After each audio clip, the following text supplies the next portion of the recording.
ظهر الدين المؤيد بظهور النبي أحمد. ظهر الدين المؤيد بظهور النبي أحمد. يا هنانا بمحمد، ذلك الفضل من الله.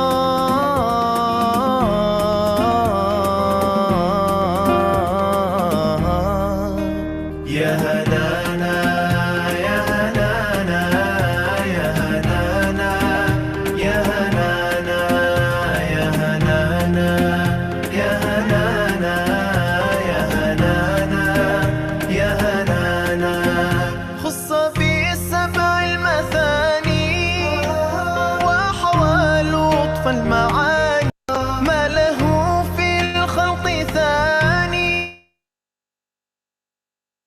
أنا الله.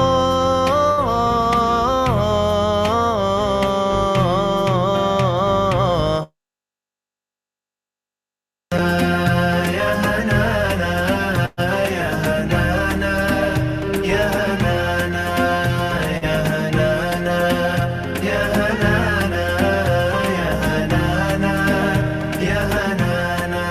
ظهر الدين المؤيد بظهور النبي أحمد. يا هنانا بمحمد، ذلك الفضل من الله.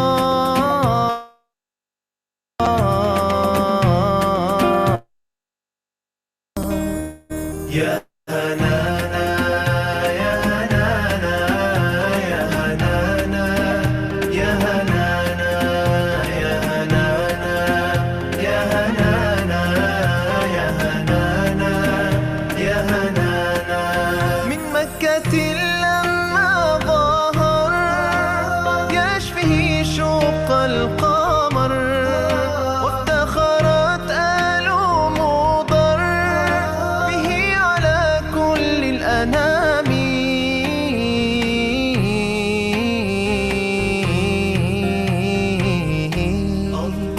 يا هنانا يا هنانا يا هنانا يا هنانا يا هنانا يا هنانا يا هنانا يا هنانا.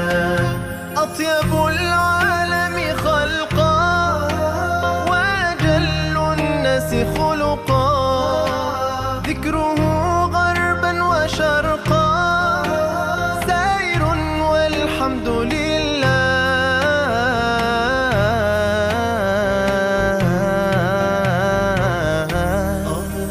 يا هنانا يا هنانا يا هنانا يا هنانا يا هنانا يا هنانا يا هنانا يا هنانا يا هنانا يا هنانا يا هنانا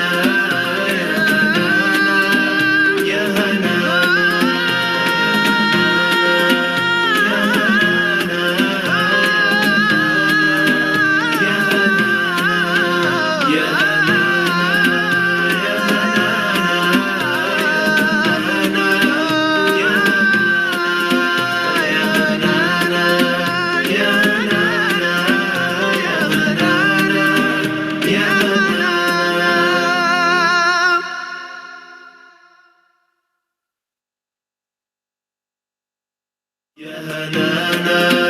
يا هنانا يا هنانا يا هنانا يا هنانا يا هنانا.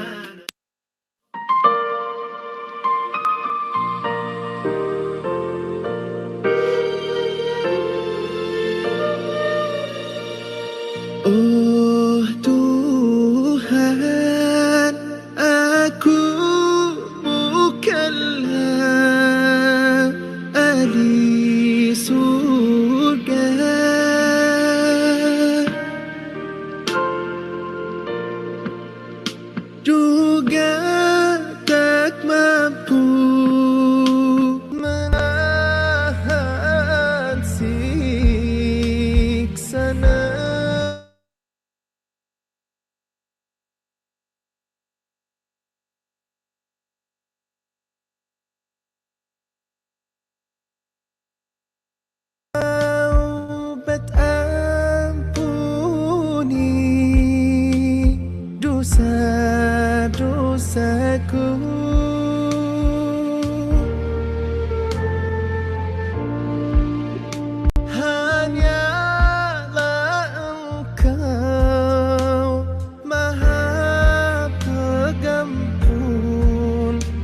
سهام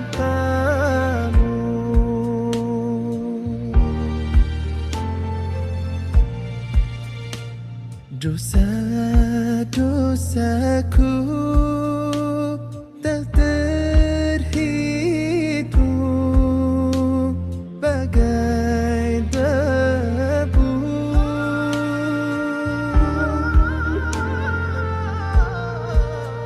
Ya ilahi, ku mohon rahmat kasih-Mu.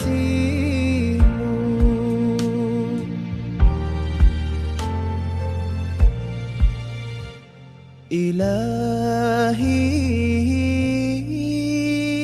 abdun ata bil bab يدعوك أجره.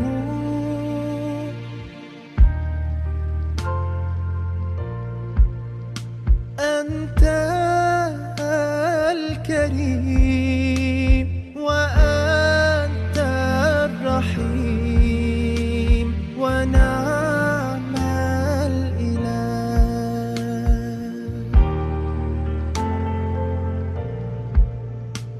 بصدق الرجوع وحر الدموع بشوق تسير.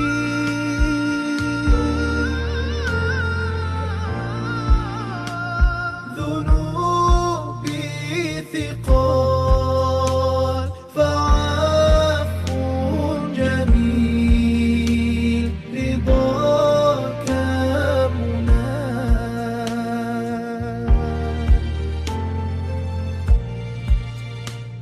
طريقي يطول فهب للوصول ومسك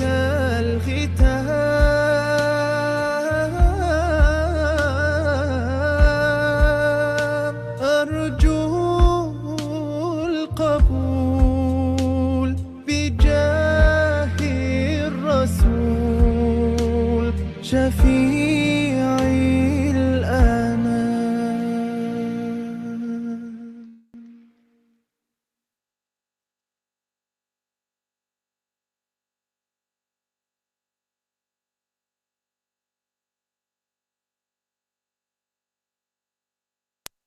مولاي صل وسلم دائما أبدا على حبيبك خير الخلق كلهم.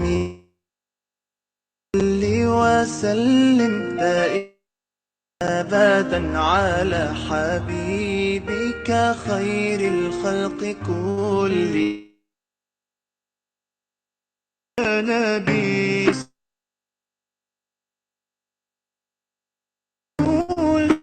سلام عليك، يا حبيب سلام عليك، صلوات الله عليك. صل على النبي وتبسم، ده النبي تبسم وتبسم، ده النبي تبسم. اللهم صل عليه. قلبي المتيم كلما صلى عليك وسلم ذاق السعادة مغرما. يا سيدي يا محمد صلوا عليه شافع الأمة، بذكر الرسول تشحذ الهمة. يا ربي بجاه النبي أزح الغمة، يا ربي بجاه النبي أزح الغمة. قمرون قمرون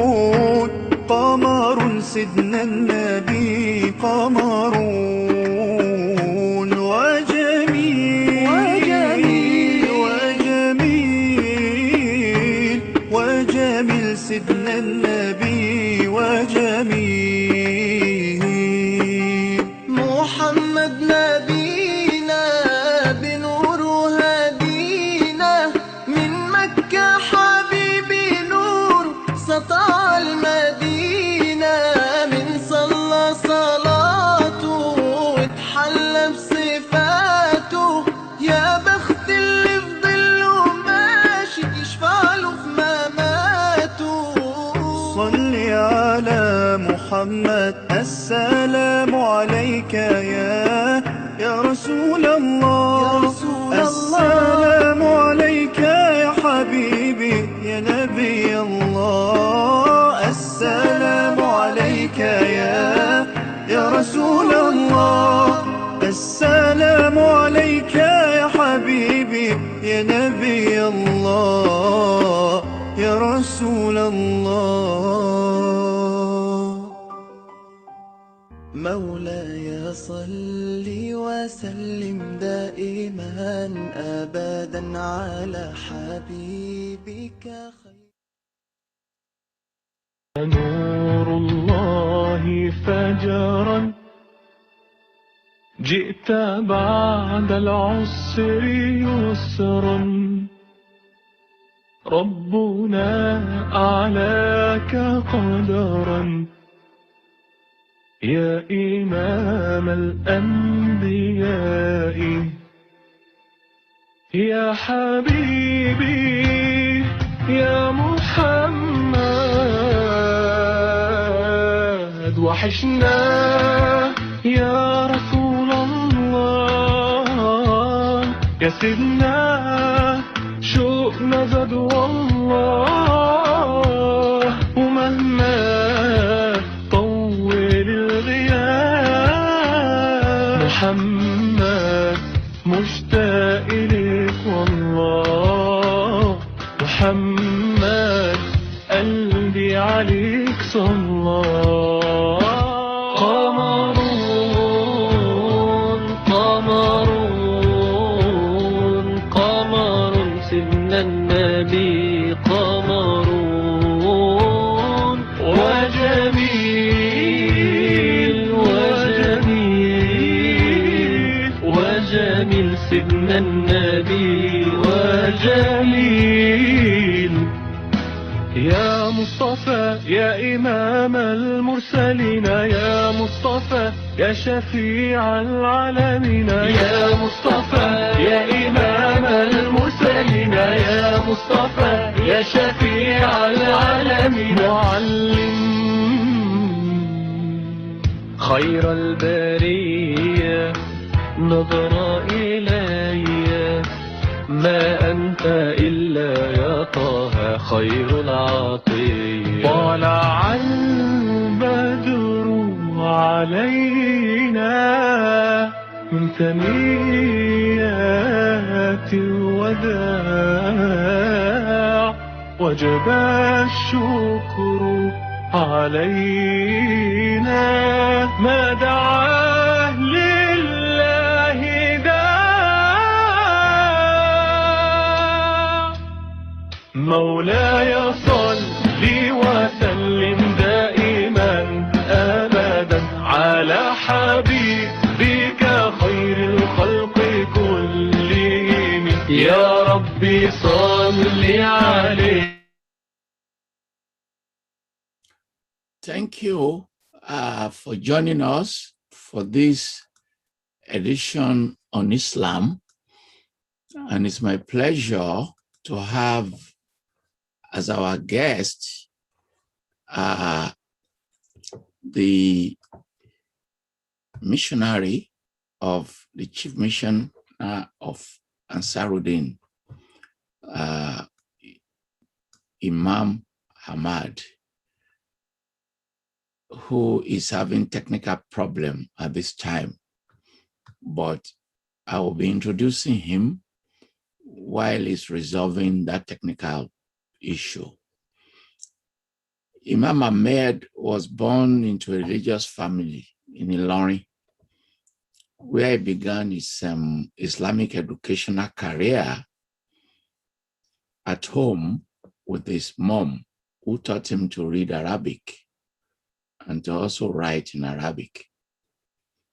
Thereafter, he went to an Islamic educational institution after he attained the level of proficiency in Arabic and Quranic studies. In that process, he was introduced to various subfields: Hadith, Tawhid, Sirah, Fiqh, and he did not begin his formal education, Western education, until the age of 14 in 1971. After his father believed that a combination of both Islamic and Quranic was possible. So he was also enrolled into printing and later into photography, both of which he knew well. He proceeded to Kwara State College of Technology, now Kwara Polytechnic, and later on to the University of Maiduguri, where he got a degree in mass communication. After leaving Maiduguri, he worked as a photojournalist, a reporter, a correspondent, sub-editor, producer, presenter, media researcher, media manager across all media of mass communication. Our Imam attended courses and is widely traveled, delivering papers, both academic and Islamic, in Nigeria, in Europe, and in the United States. He was a guest speaker at Harvard Divinity School, as well as University of Massachusetts. He's been a commentator on various public affairs, serving as a teacher, an activist, and a community leader. He's a member of various organizations within the country. He chairs the Advisory Council of Experts for African Alliance. He's a member of the Sharia Fund of Stanbic Bank.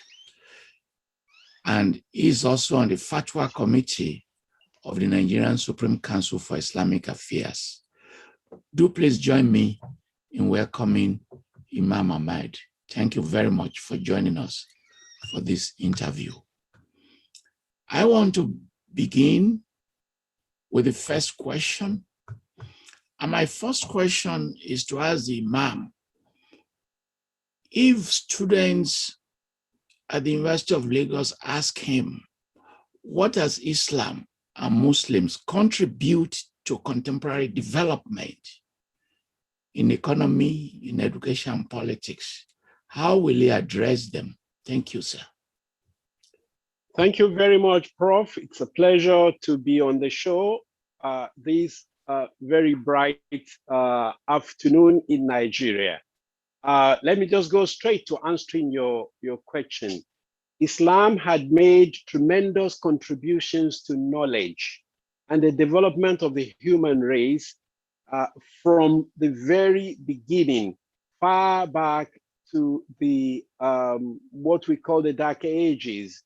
Contributions of Islam to mathematics, to algebra, to trigonometry, to astronomy, to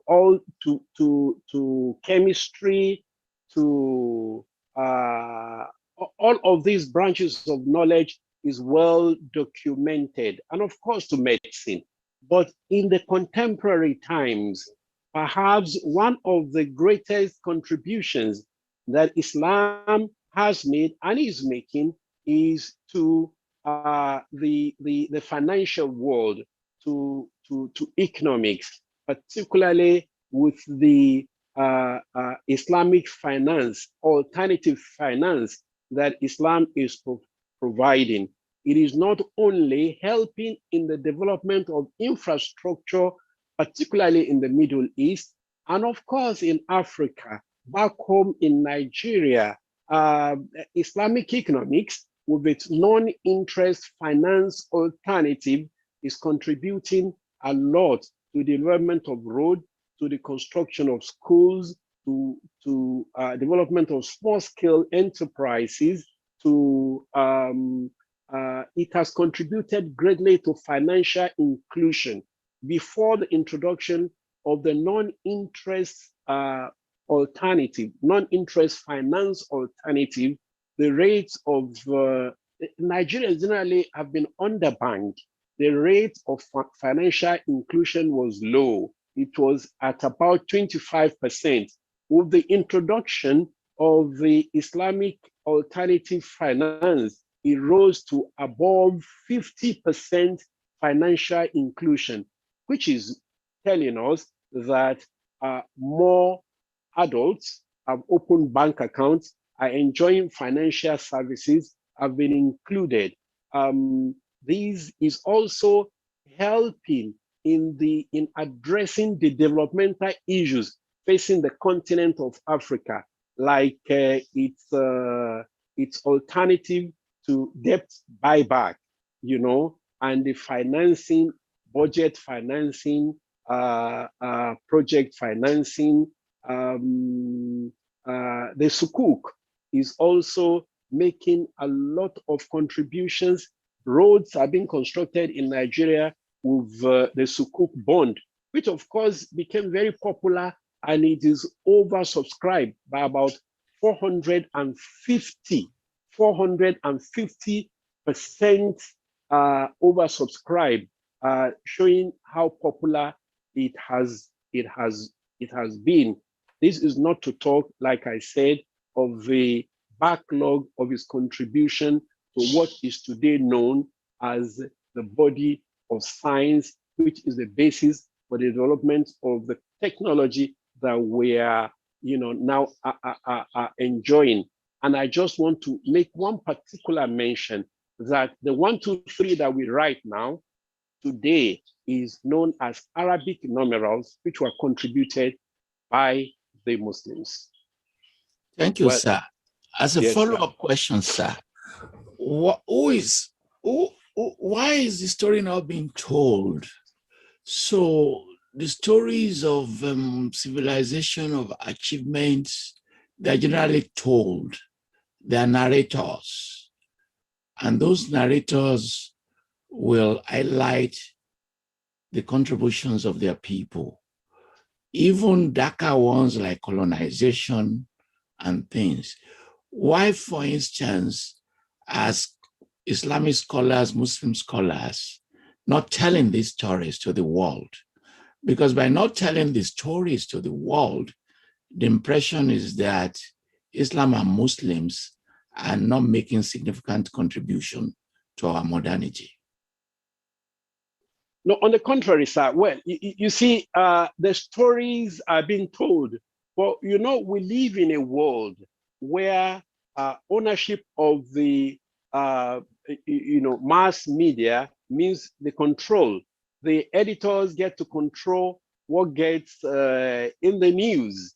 And there is a reportage, that tends to tell the story the way the owners of these media organizations, want it. It is only very recently that, medium like Al Jazeera and others are trying to, give us an alternative view. Of course, Prof, these achievements are documented in books and they are in libraries all over the world. But, the bane of, people, especially in Africa, is that we do not read. We do not read. And it is said that if you want to hide an information, you don't want people to have access to it, put it in books. They will not get to read it. This exactly is the problem. And today, what we're doing is part of trying to refer people to volumes of books that have been written. It is in libraries all over the world, in the West, in the UK, in the US, everywhere. These books are there if people research enough. But I accept that perhaps modern Islamic scholars are not doing enough to tell the story. After all, no one tells your story better than yourself. Thank you, sir. Maybe we'll ask the Vice Chancellor of Fountain University what his university is doing in relation to this issue. I want to thank our partners who join us in showing this live. We have 5 platforms. Zoom is just one of them. The bulk of our viewers use Facebook. People go to Twitter, and people watch on YouTube. In addition to our own, we have the 500,000 membership of the Alaroye television watching this. We have a mainframe platform, their YouTube and Facebook, watching this. And we also have connections with 3 European platforms watching this. Sometimes at the end, I will tell you the figure of our own platform, which is just like a quarter of this. So we may end up having 50,000 people watching this. So, and I'm very grateful to all of our partners and the various platforms. At this point, I want to invite Mr. Remy Adesheun to conduct the interview. He's a very well-known pharmacy graduate of the University of Lagos, a fellow of the Pharmaceutical Society of Nigeria, a foundation fellow of the Nigerian Academy of Pharmacy, is an alumnus of the Advanced Management Program of the Lagos Business School, a very distinguished figure, and has made various contributions to the Nigerian society, assisting the federal government in the health sector, where he has served with the Honorable Minister in National Drug Formulary Essential Medicine Committee Review, and has contributed to the development of Islam. Is a member of the NASFAT National Council of Elders, and he has previously served as the chairman of NASFAT, the Lagos Zone. At the moment is a member of trustee of NASFAT Relief Initiative and the Pharmaceutical Society of Nigeria and the Society for Family Health. You could see that he's busy, not just in the religious dimension, national service, Islam, as well as in his chosen career of pharmacy. Thank you so much for joining us. Please. Thank you very much, Prof. Assalamu alaikum wa rahmatullahi wa barakatuh. It's a great pleasure for me. MashaAllah. It's a great pleasure for me to have this opportunity, and thanks to Professor for the various platforms he has enumerated. We have the privilege of the very well-renowned Sheikh Ahmad, the missioner of ANSAR-UD-DEEN, which incidentally is my original affiliation, where my mother took all of us for our basic Islamic education. Now, riding on the back of what Sheikh Ahmad has discussed about Islam's contribution to financial inclusion, I think one of the other very foundational contributions of Islam is that of one of the pillars. That pillar is called Zakat.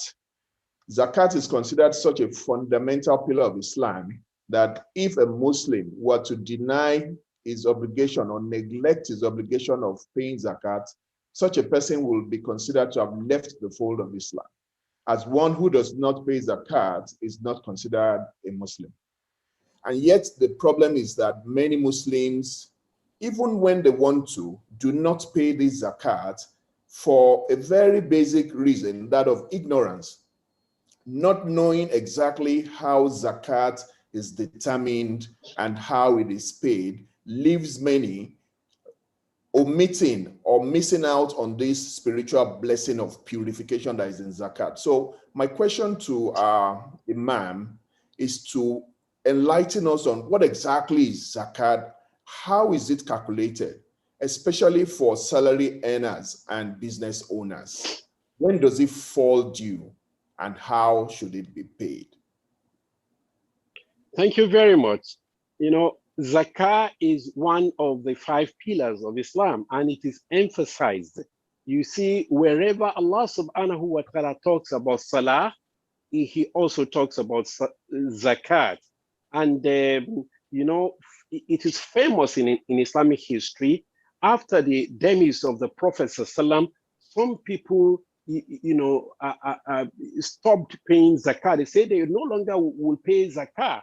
In fact, there was the incidence of Musaylamat al-Kazzab, who even offered a proposal that the empire, so to speak, should be divided into 2, and that he should take part of, half of the zakah and leave half of the zakah. And after that failed, he said he was not going to pay zakah again. That was the reason for fighting him, because it's like in a modern state, a group of people saying they are not going to pay tax at all. No VAT, no income tax, no capital gain tax, nothing. You are going to paralyze the government. The government cannot work. The government cannot run. Social institutions will collapse, and the government finances will suffer. Anyway, as far as Islam is concerned, zakat is not even a tax. It is not an income tax.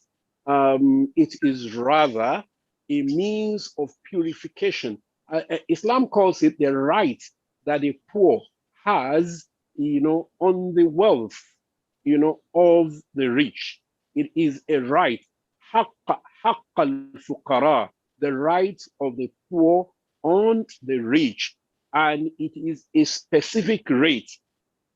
Usually for money, it is 2.5% per annum based on what is called the nizab. The nizab is an amount of about 85 grams of gold and, an amount of silver too. So currently you have the nizab, the equivalent of that 85 grams of gold coming to about 1,800,000 as the case may be, depending on the exchange rate in the international market and the worth of the gold. And for those who, because there are 2 options of paying zakah, the gold standard and the silver standard. The silver standard is less than 100,000. 100,000 naira is the, is the nizab for, say, silver. So the conditions are that the money from which zakah is paid must be owned by the person paying zakah. It must be your own money. Otherwise, it is the money that you are managing on behalf of some people who have consented to paying the zakah. You cannot pay zakah on the property or the money of another person without their express permission. This is number 1. Number 2, it must have stayed with the person for a year. In the course of 1 year, there could be fluctuation. Maybe, for instance, let us take the nizab, the rate at 1.8 million. That is the opening balance in your account. 1.8 million. In the course of the year, it has fallen maybe to 90,000. It has risen to 2 million. If at the end of 12 months, because this is the calculation in Islam, it must have stayed with you for 12 months. If at the end of the 12 months, notwithstanding the fluctuations in the course of the year, you still have either the amount of the nizab or something, above it, then you take 2.5% of the amount as zakah. 2.5% is 1/40, if that is going to be easier for calculation. And zakah is not just on raw cash that you have. It is on, things that are money equivalent, or things that are commercial that brings money.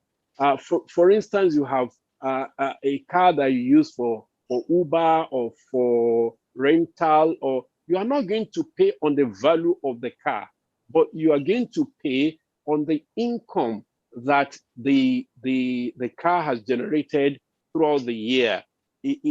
And this is it is an item in the zakatable list of items on which you are going to pay zakat. For instance, you have a bank balance, you have shares and stocks, you have a building that you let out to people who pay rent annually. So you put all of these together and take, if the value is above the nizab, then you take, or it is exact nizab, you take 2.5% of it. For those who also have, for women who have, gold, because gold is wealth, you also add that to you value it. There is every day we get to know the price of gold in the international market, an ounce of gold, and that can give us 85 grams. If your gold, your jewelry is up to 85 grams of gold, then you add it to the cash balance at the bank. You add it to the total value of your shares, UAC, PLC, MTN, and all of these very juicy shares that you buy. Now, today, there is no longer excuse for people to plead ignorance, because there are so many people that are very knowledgeable about how to calculate zakah. And if you are not, we have so many applications on the internet that could really help you calculate. It will just bring you a form, you impute the data, and then you just punch calculate. It will calculate and tell you how much you are supposed to pay as zakah. It will list all of the zakatable items. So it's easier now, and that is why I'm not, really totally in agreement that people don't pay zakah because they don't know, because of ignorance. Well, even if there is genuine ignorance, the Quran says, "Fas'alu ahla dhikr." Ask the people of knowledge. In kuntum la ta'lamun. If you do not know, you can ask online, you can ask offline. There are so many imams today that are very, very knowledgeable about how to calculate zakah, and they will advise you appropriately. You talked also about salary. You see, the ultimate aim of Islam is the redistribution of wealth. So it doesn't overburden anyone, though there are people who are salary earners who are not zakatable, because at the end of the day, their real disposable income is really not zakatable, because before you pay zakah, you take overhead, living expenses, debtors, and all of these. When you net all these from your gross income, if the balance is equal to the nizab, that is when you pay zakah. For someone whose salary is, say, there are still people today who earn 75,000 naira, every month. If you're asking them to pay zakah, then you are not telling them what Islam asks of them, because at the end of the day, someone is earning 75,000 naira per month. He has a wife or two. He has 10 children. I mean, he himself is deserving of receiving zakat. So this is the way it works. Let me ask a follow-up question, sir. So, yes, sir. In the media, the impression is that Warren, Bill Gates, these are the biggest philanthropists in the world. But my own argument, sir, is that the money that people contribute in Ramadan may actually be bigger than what Bill Gates is giving. Than what all of them, Bill Gates, Warren Buffett, all of them, bigger, it's much bigger. It's about 3 times or 5 times the total contributions of all these people. That's what Muslims give as zakat every year. So then comes to my previous question. Why can't this be in the public domain and say in the Muslim world, this charity is also there, bigger than what you even know? And again, I will go back to that. What are the Islamic scholars themselves doing to bring this to the table, to global knowledge? Thank you very, very much, Prof. You see, Islam is such a very modest religion. And, people do not want to make noise of their act of charity. That is an understanding that, it's time, is over now. We have to let people know what we are contributing to global economy. We are not net consumers.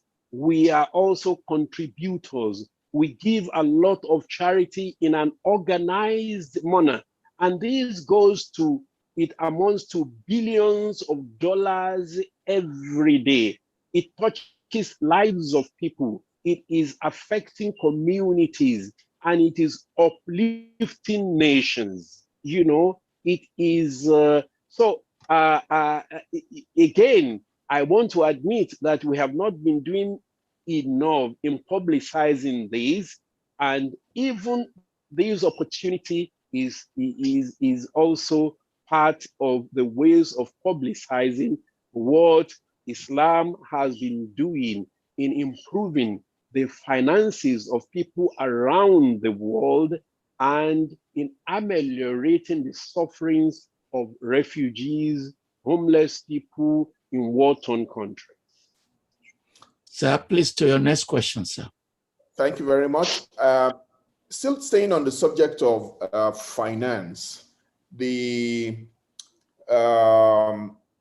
financial services sector, especially the banking, has as part of its principal revenue sources interest on loans given. And Islam, being that perfect code of life that Allah subhanahu wa ta'ala has provided guidance on everything that is permissible and that is not, either in form of the Quran or the Sunnah of the Prophet, peace be on him. And you find that in this heterogeneous world we are, there are Muslim professionals who are working in these organizations, which on one hand appear to be in conflict with the pronouncement on riba, which is usury, which is that interest. How do such who want to stay true to their faith resolve these conflicts? Well, thank you very much. It's a very important question. The first thing that I would say is such people who are caught in the crossfire must admit that there is a conflict. They must not try to justify it. There is a conflict between their faith and the dictates of their conviction and the circumstances of, the way they earn their livelihood. Admitting a conflict is the starting point for me, because that makes the difference between fisk, rebellion, and sin, and if you admit that something is wrong, I'm not supposed to do this, but I'm forced by circumstance, whether that is justified or not, well, it makes a difference between rebellion. That is, if you want to justify, there is no conflict. I have to succeed. I have to survive. Allah himself will understand. This will be regarded as fisk, rebellion, fisk, fasik, But if you admit there is a conflict, I'm caught in the crossfire, I have family to feed, I have bills to pay, this is darur for me. And until I find, a way out of the woods, well, this is what I will continue to do. Yeah, that's the first one.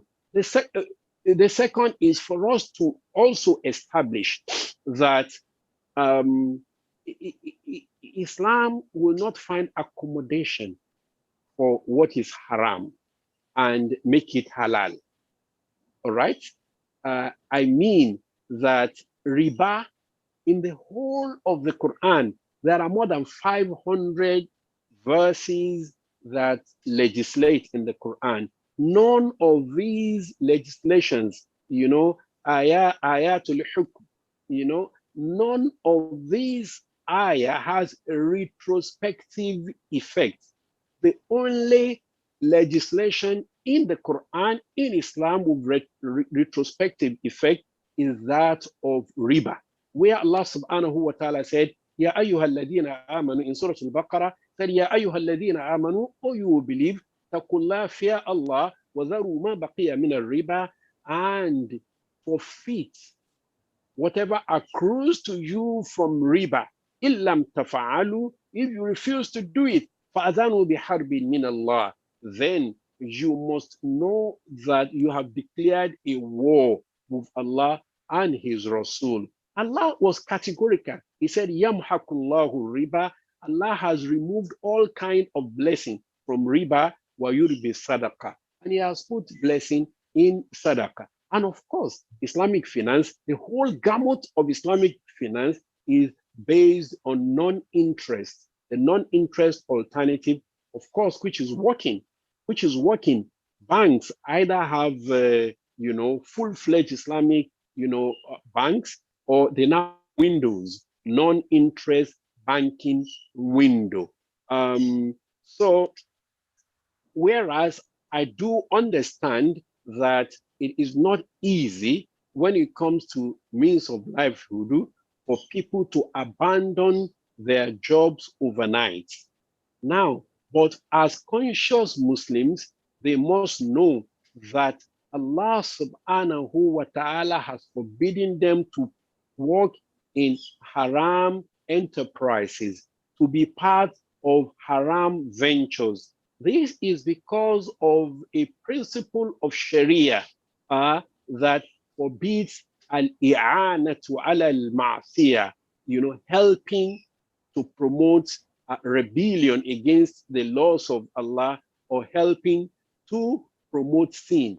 Whoever helps in the commission of sin is also committing sin. And the Quran has said, ta'awanu ala al-birri wa taqwa, help one another in righteousness and in piety. وَلَا تَعَاوَنُوا عَلَى الْإِثْمِ وَالْعُدْوَانِ, and don't help one another in sin and in rebellion.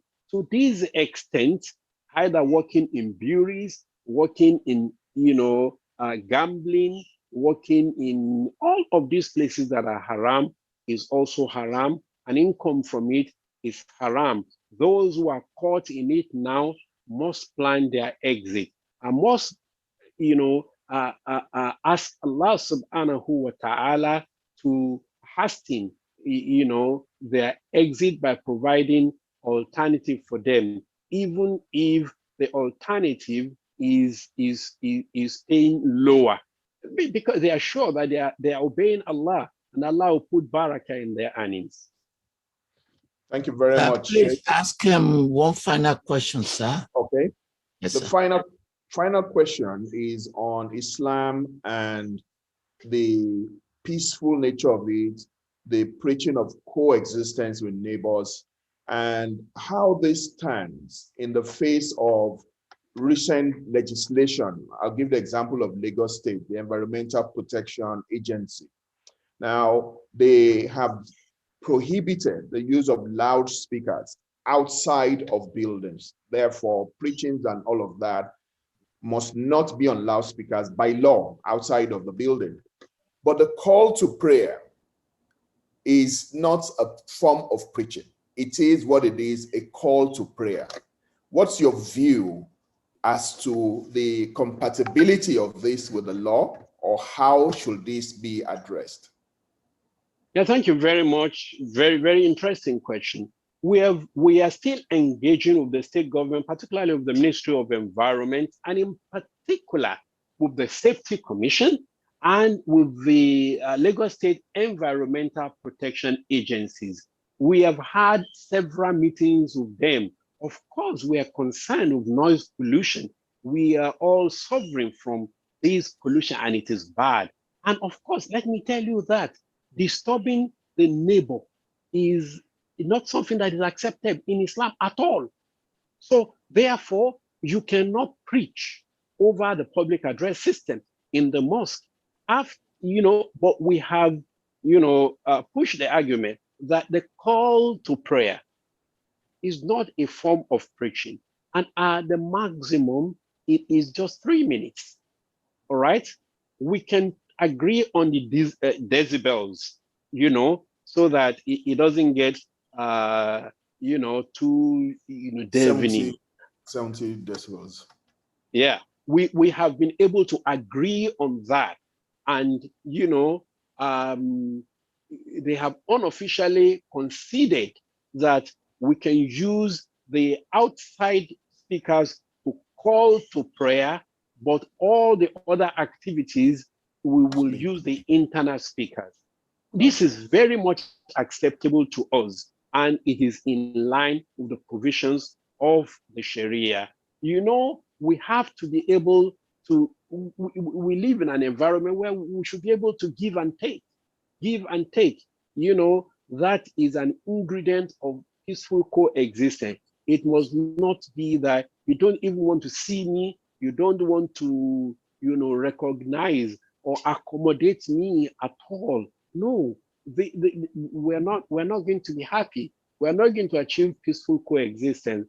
And we have been telling our people that they do not have a right after the call to prayer to slot a cassette or MP3 to be reading the Quran or to be calling all these are rubbish because they are not part of the call to prayer. So this is what we are working on, and it is perfectly in order with us. Jazakallah khairan, Sheikh. Thank you very much, sir. Thank you, sir. Pharmacist Addition, we are very grateful. We thank you for the great questions and the enlightenment from the Sheikh. And I want to call on Mrs. Miriam Lemu, who has been very famous in so many constituencies. And she's been, her career has spanned over 3 decades as an international speaker, seminar facilitator, workshop coordinator. She's now the head of administration and resource management at New Horizons College, Mina, a faith-based school. They are conducting exam as we speak and doing some other program. And she's also one of the directors of ProStart Consultants, which is a capacity building consultancy firm in the country. She's very well known, very well read, widely traveled, delivering seminars. Many of these have been posted on YouTube. You could see her passion with women issues, marriage issues, character issues, development issues. Thank you for accepting to be here today, and we look forward to your questions. Thank you. Jazakallahu khairan. A'udhu billahi minash shaitanir rajim. Bismillahir rahmanir rahim. Imam Ahmad, what a pleasure to be with you again. Alhamdulillah. Thank you very much. You're welcome. Alhamdulillah. And to the organizers of this very enlightening event, may Allah bless you and may it serve as a witness for you. I have a long question. I've got about 4 questions. I'll see if we can finish them. But without any delay, let me jump right into the first one. At the time of the Prophet ﷺ and his companions, once people, men and women, were dressed properly and behaved appropriately, they were free to work together towards the betterment of society, and their roles were based on merit and competence.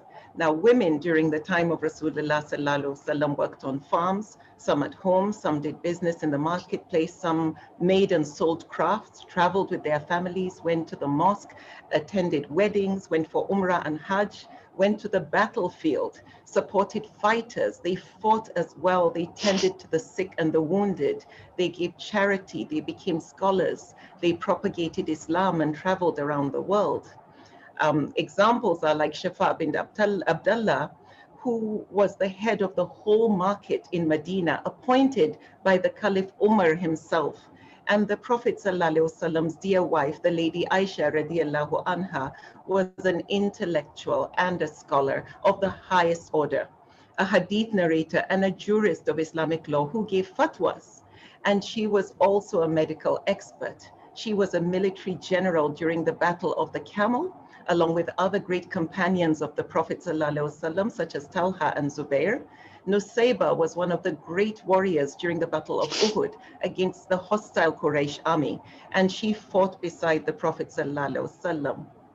Now, these noble women, amongst many others, are role models to all Muslims, especially Muslim women. They were wives at the same time. They were daughters and mothers with families and other responsibilities, which they juggled with the full support of their husbands, their parents, and their families. Now, if that was the role of women during the time of Rasulullah sallallahu alaihi wasallam, and we as Muslims are meant to emulate the Sunnah, my first question is, where did the idea come from amongst some Muslims and non-Muslims that Islam requires Muslim women to be quiet, less educated, less vocal, secluded at home and in the kitchen, focusing only on the family, socially inactive, timid, and in the background of society? So that is my first question. Where did this all come from, and what is your take? Thank you very much. Such a long question that has in it embedded answers. So thank you, because I don't need to sweat much to answer that question. As to where it came from, I often wonder how, when, under what circumstances did we, become what people associate with us today? Because that was not Islam that the Prophet ﷺ brought to us. That is not what Allah subhanahu wa ta'ala was telling us in the Quran. لَقَدْ كَانَ لَكُمْ فِي رَسُولِ اللَّهِ أُسْوَةٌ حَسَنَةٌ لِمَنْ كَانَ يَرْجُو اللَّهَ وَالْيَوْمَ الْآخِرِ وَذَكَرَ اللَّهَ كَثِيرًا. That was not what we have now in most Islamic societies. Is not a reflection of the paths that the Prophet ﷺ and the companions bequeathed to us. But I think, without mincing words, it probably came from, chauvinistic tendencies, from, cultures that are overbearing, that over time people have, misinterpreted for Islam, even though part of the sources, other sources of Sharia is what is called al-urf, the culture and custom of the people, for as long as it is not contradictory, to the basic principles and the practice of Islam, and it doesn't contradict what the Prophet ﷺ has handed down to us, the way he has lived, what he has seen and approved, what he had encouraged himself, what he had urged. So, but you see, Islam is a universal religion. Is not the religion of the Arabs. Is not a religion of the Persians. Is not the religion of Lupe, and it's not the religion of Fulani or Yoruba or anyone. Is the religion that Allah subhanahu wa ta'ala has sent to the whole of mankind, yesterday, today, and tomorrow. And Islam has two parts: that which cannot change and that which can, change with time. There is a viable and effective, robust space-time interpretation of the text. And that is why we continue to insist that fatwa is local. Fatwa changes with time. The fatwa past 500 years ago in Arabia is not applicable to Nigeria, not applicable to Washington, to London, to Lisbon, because the issues have changed. The way we relate have changed. Unfortunately, today, I'm with you on this. We are losing because more than half of our workforce we have knocked off, into redundancy. Women sometimes are more in Muslim societies. In some countries, the population of women are more than that of men. Most of them do not work. So we end up being backward, economically unproductive, uncompetitive, and we think it is religion that has imposed this on us. Allah is telling us, وَمَا ظَلَمْنَاهُمْ وَلَكِنْ كَانُوا أَنفُسَهُمْ يَظْلِمُونَ. So don't let me sweat. Let me just answer your question straight. I think the idea is not, I'm sure the idea is not from Islam, and it was not inspired by Islam. It was an idea that came out of cultural interpretation or misinterpretation of the values that Islam hold dear.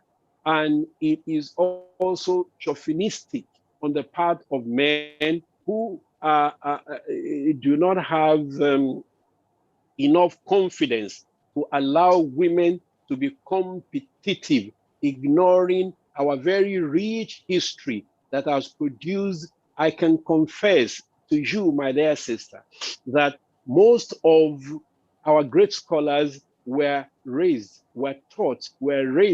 by their mothers. I'm also an example because my mother taught me how to read and how to write, taught me how to read the Quran, and my little fingers, my mother, I remember very well, very fresh in my mind now, held it and trained my fingers how to write. So if I have a very fine handwriting, I owed it to my mother, who was my first professor, whose lab was my first school and my university. So the earlier we change this, the better. And of course, it is what we echo, from, within, that people amplify from without.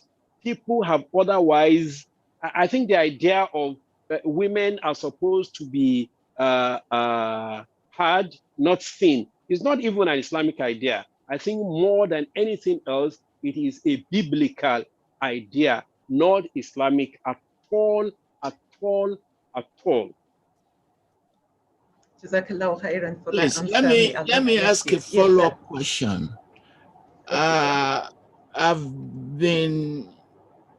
I've had some conversation with the Sultan, even at Sokoto, and we contemplated establishing a university for women. To be located in northern Nigeria.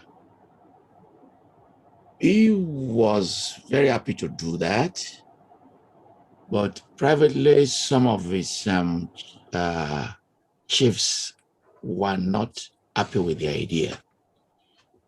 And I took the idea to Carnegie, to one of the richest Muslims in the world who sponsors universities. Is this an idea that we should push? In other words, if we have a university for women Muslims, and then we promote STEM, engineering and medicine, should we continue to push this idea, or we just say, okay, they're not interested, let us forget about it? It is an idea that we must push, not we should, that we must push, because that is a reflection of our heritage. Let me give you an information, it may interest you. The Sultan has a scholarship fund for young women and girls who wants to study medicine and sciences. It is a scholarship that he gives every year, even before the idea of a women university. The Sultan had been doing this. And even, let me tell you that the first university known to us was that established by a woman, Fatima Al-Fihris. All right, this is and the university is still subsisting.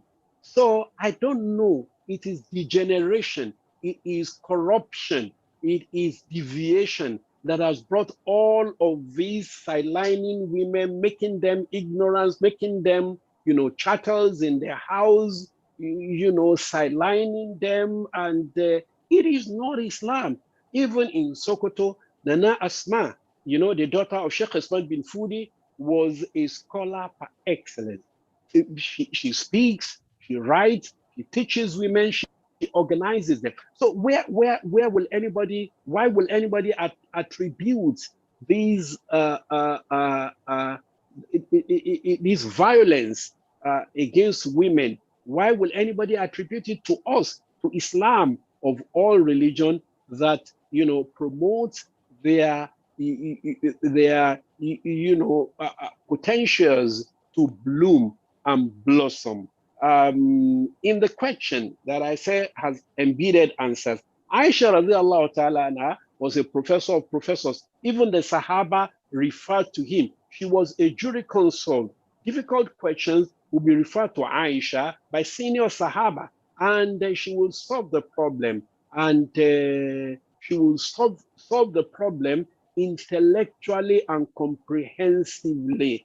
It is going to be to our laws if we continue to de-educate or deny women education and participation.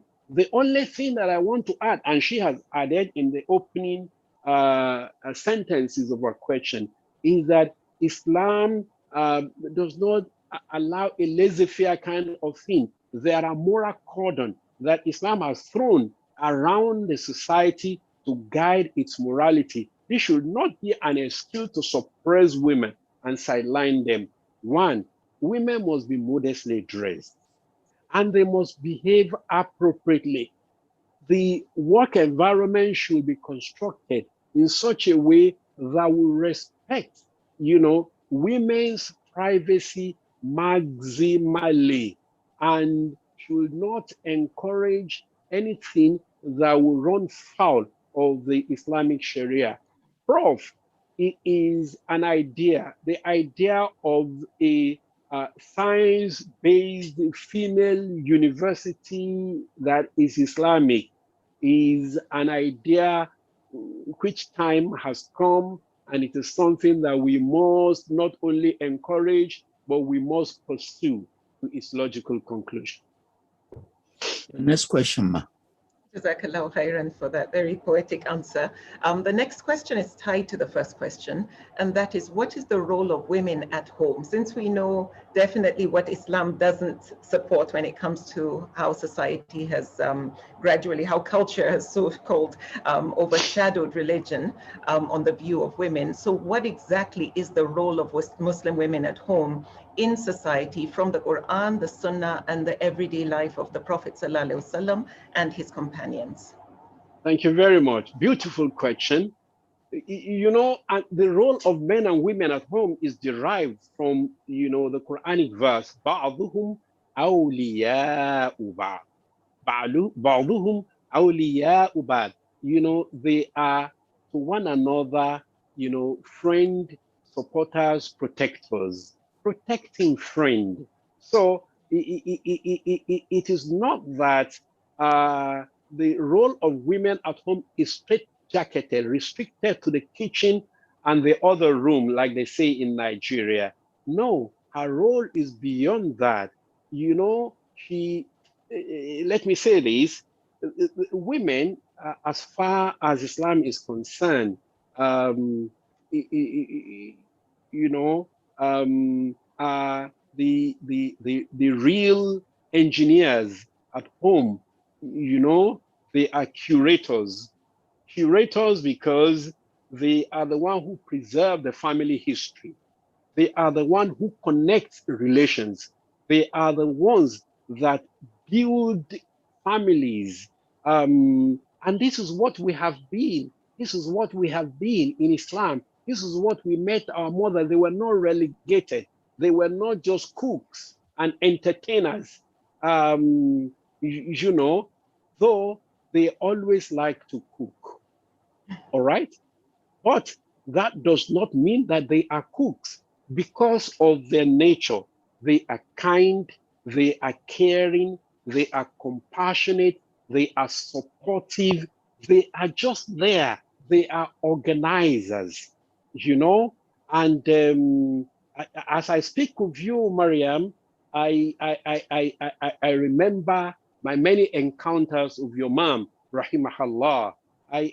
She's a very strong woman indeed, a woman that is very strong, very strong character, very active woman, an intellectual in her own right, who has impacted on so many lives. I can also say I benefited also in the early, early 70s from the many things that IET used to do, which she was the driver. If our Sheikh had consigned her to the kitchen, so many of us would not have benefited from this.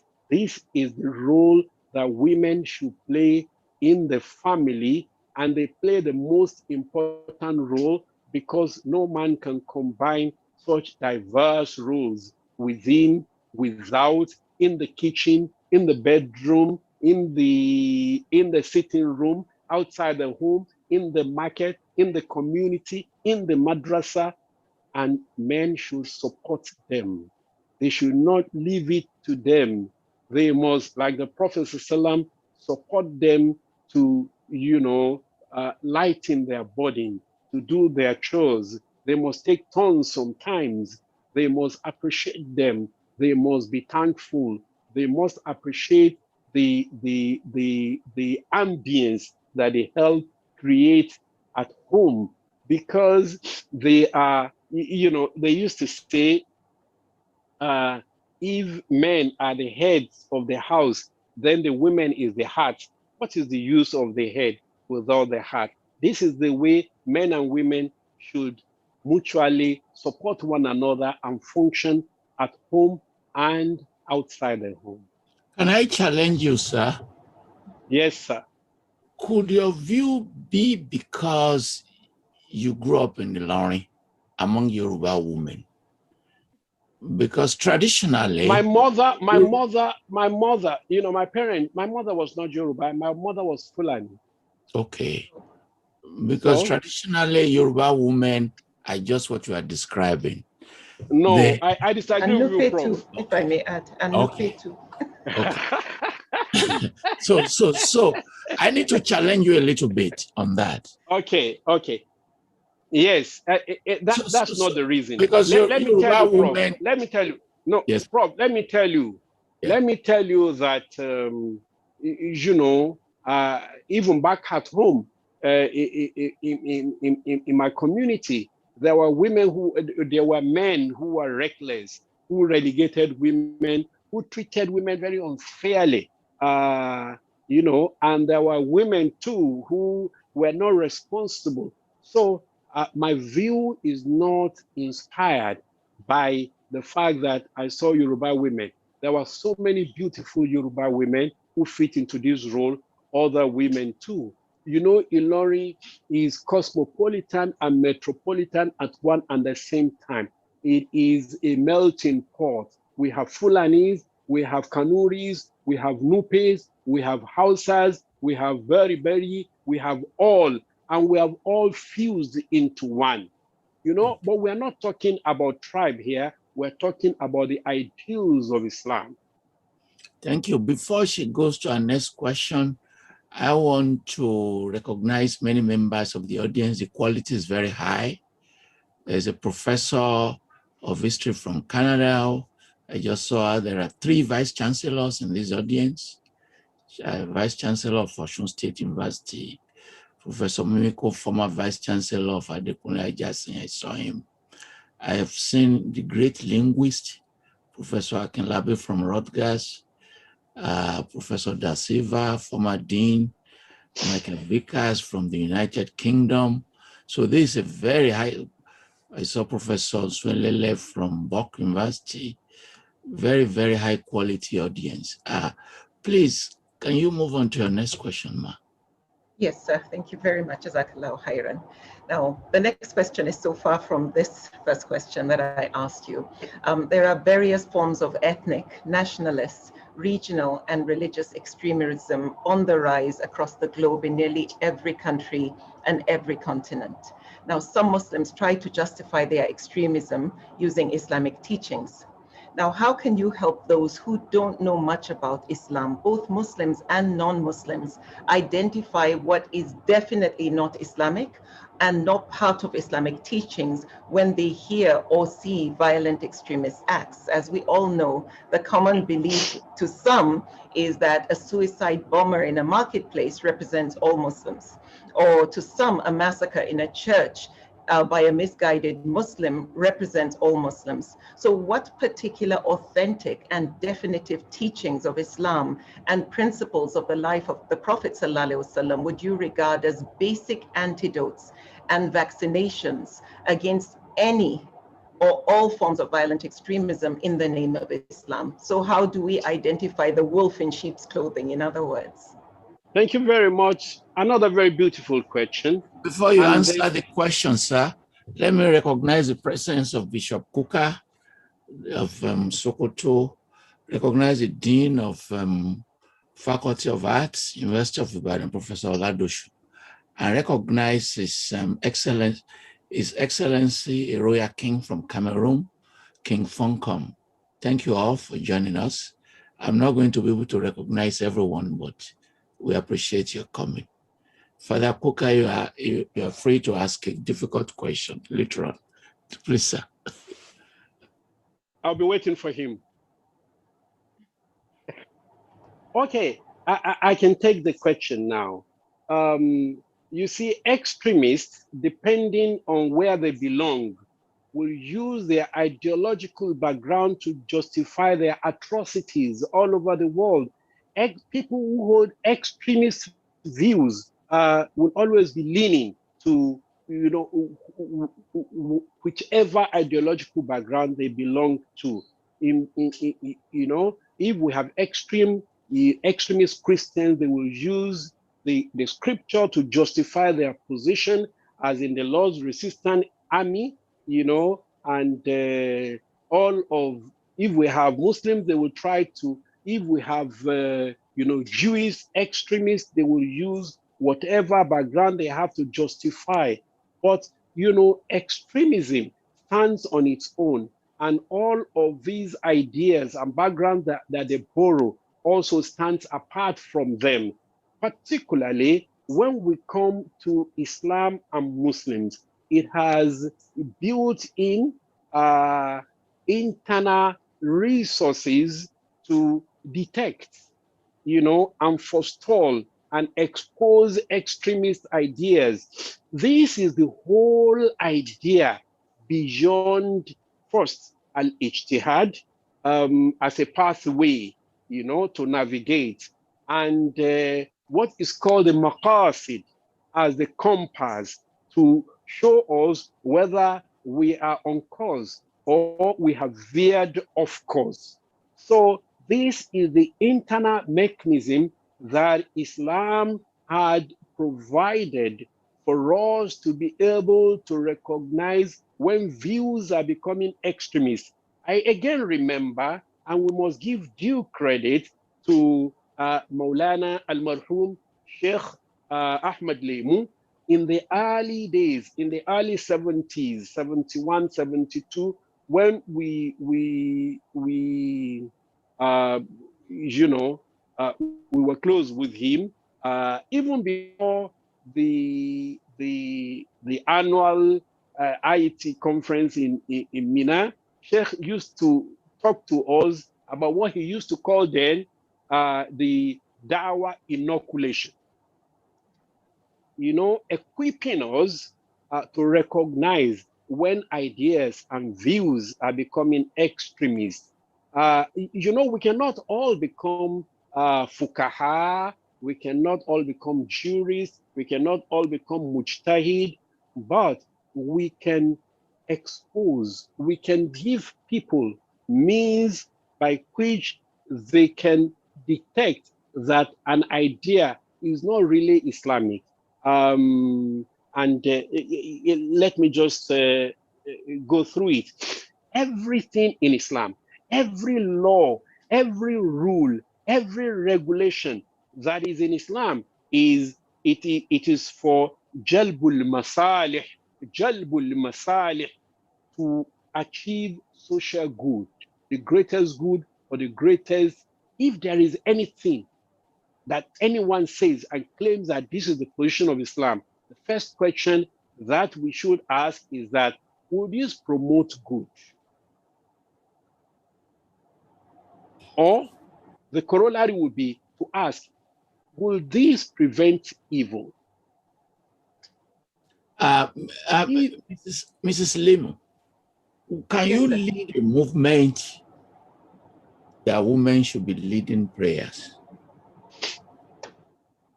Prof, I'm not a scholar, and I'm not in a position to answer that. That's a loaded question. Don't put me in the spotlight, sir. Prof, I think that's something totally different. Let me explain. Women can actually lead other women in prayers, and there is no controversy about that as far as the Sharia is concerned. There are women. In fact, if you go to Jeddah today, Saudi Arabia, in other cities in Saudi Arabia, there are masajid, that's mosques, where it is an exclusive gathering of women, and they have a woman imam. So there is no controversy about this. Where there is disagreement and where the mainstream Islam disagrees is for women to lead a mixed congregation of men and women. So, and by the way, that question came from a minister from Gambia. He asked me to ask that question. But you asked me to direct the question to Mrs. Lemu. Please, go ahead. Okay, thank you, Prof.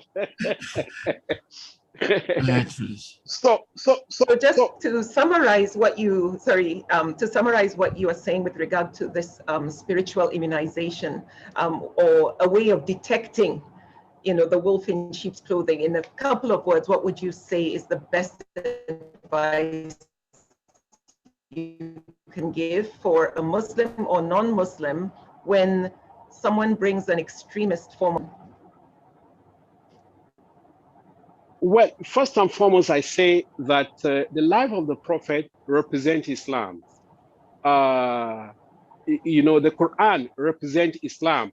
Authentic ahadith represent Islam. Ideas of other people may not necessarily represent Islam. And the Prophet ﷺ coexisted peacefully with Muslims, with Christians, with Jews, with people who do not even believe in Allah Tabaraka wa Ta'ala. He promoted peaceful coexistence. He was accommodative of other views. He built a thoroughly pluralistic society. He allowed Christians to worship in his mosque. Some of his companions worshipped in churches. He guaranteed freedom of religion and thought and conscience for Christians. Why will anyone wants to associate extremism and violence with the religion that he represents? May Allah guide us all. I will ask my last question because I know the time is running fast. You have more time. No? Before, I want to thank Premium Times, whose editor is here. I want to thank The Nation, the editor is here. Oyegbile is here, they are Nigerian online. We thank you. Professor Awa Yusuf, Dean of Social Sciences, Kaduna State. We recognize you. Dr. Tokumbo Awolowo Dosumu, the head of the Awolowo Foundation. Thank you for showing up. We are very grateful for Tunde Kelani of Mainframe is here. He will be releasing his new movie on Anyela, which will be premiered on June 22nd. Thank you for coming. Please go ahead. I will give you 3 more questions, actually. Oh, wow. Okay, sir. Yes. All right. So Islam means peaceful submission to the will and guidance of Allah for the attainment of peace between us and Him and between us and each other. Now, Muslim countries do not have the highest cases of domestic violence in the world. We do not have the highest cases of rape, murder, homicide, kidnapping, environmental degradation, femicide, infanticide, drug abuse, and so on. Nor have Muslims broken the historical record of genocide, world wars, holocausts, ethnic cleansing, and the violent terrorism called colonialism. However, some Muslim countries today have a serious challenge with terrorism and growing violent extremism, and Muslims are themselves the greatest victims of these atrocities. What, in your experience, can Muslims do to tackle these challenges, and how can responsible Muslim families, we at home, play a role in preventing such violence? We must present the pristine Islam to the people, not the Islam that is based on the ideas of people who are constrained by limited understanding of the world, who think their environment is the whole of the world. We must teach people Islam. We must let people see the life of the Prophet and his relation with the religious others, the ethnic others, even his enemies. This is number one. We must ensure that we build our homes on the foundation of justice, fairness, and appropriateness of rules, because violence, the seeds of violence and extremism start from the home to the society. And I think Muslims generally, Muslim communities must, start to tell their own story, because no one can tell your story better than you. Others have been telling our story. In fact, others have been defining who we are and what we represent. In most cases, we have been pushed to the defensive. I think the media is playing a lot of role. And again, I want to thank Professor Falola for this opportunity to showcase what Islam really means. The other conventional, big, media have a fixated, view of Islam, what Islam is, what Muslims, are, and so on. These are stereotypes that we must begin to challenge effectively, not only through words of mouth, but by reorganizing, by doing tazkiyah, by reforming our institutions, by reforming our society, by focusing on what Islam is, by separating, Islam from, its cultural overburdens, because most of what we call Islam today are cultural hangovers that are so mixed that people think that is all about Islam. Unfortunately, there are countries in the Middle East today that are heeding the call, that are taking a new hard look at what Islam really represents. There are countries that are beginning to allow women to drive, to allow women to walk outside the home, to allow women to travel without, the permission of a wali, and so on and so forth. They are liberalizing work and, doing a lot of other reforms that are in tune with time without necessarily compromising the eternal principles of Islam. I think If we continue to do this, more, women are fulfilling their role and their destiny. Youths are employed, and they are exposed. They are exposed to other views of life. They are exposed to, an understanding of Islam that will promote peaceful coexistence with the world, not antagonism of the world. I think all of these extremism will start to take a backseat. But I must say, of course, that whereas some of these extremist tendencies are sponsored from without, it is also perhaps as a result of the resources that are within the Muslim communities, particularly in the Middle East and so on and so forth. The question of justice is also fueling extremism. All of these must also be addressed if we must have a better society and a better world. So, thank you very much. sir, suppose somebody were to be saying you are talking about the ideal. So, and that perception is what counts. That ideal operates sometimes as an opposite of perception. For instance, I'm from Nigeria, and everybody will say Nigeria is a very corrupt country.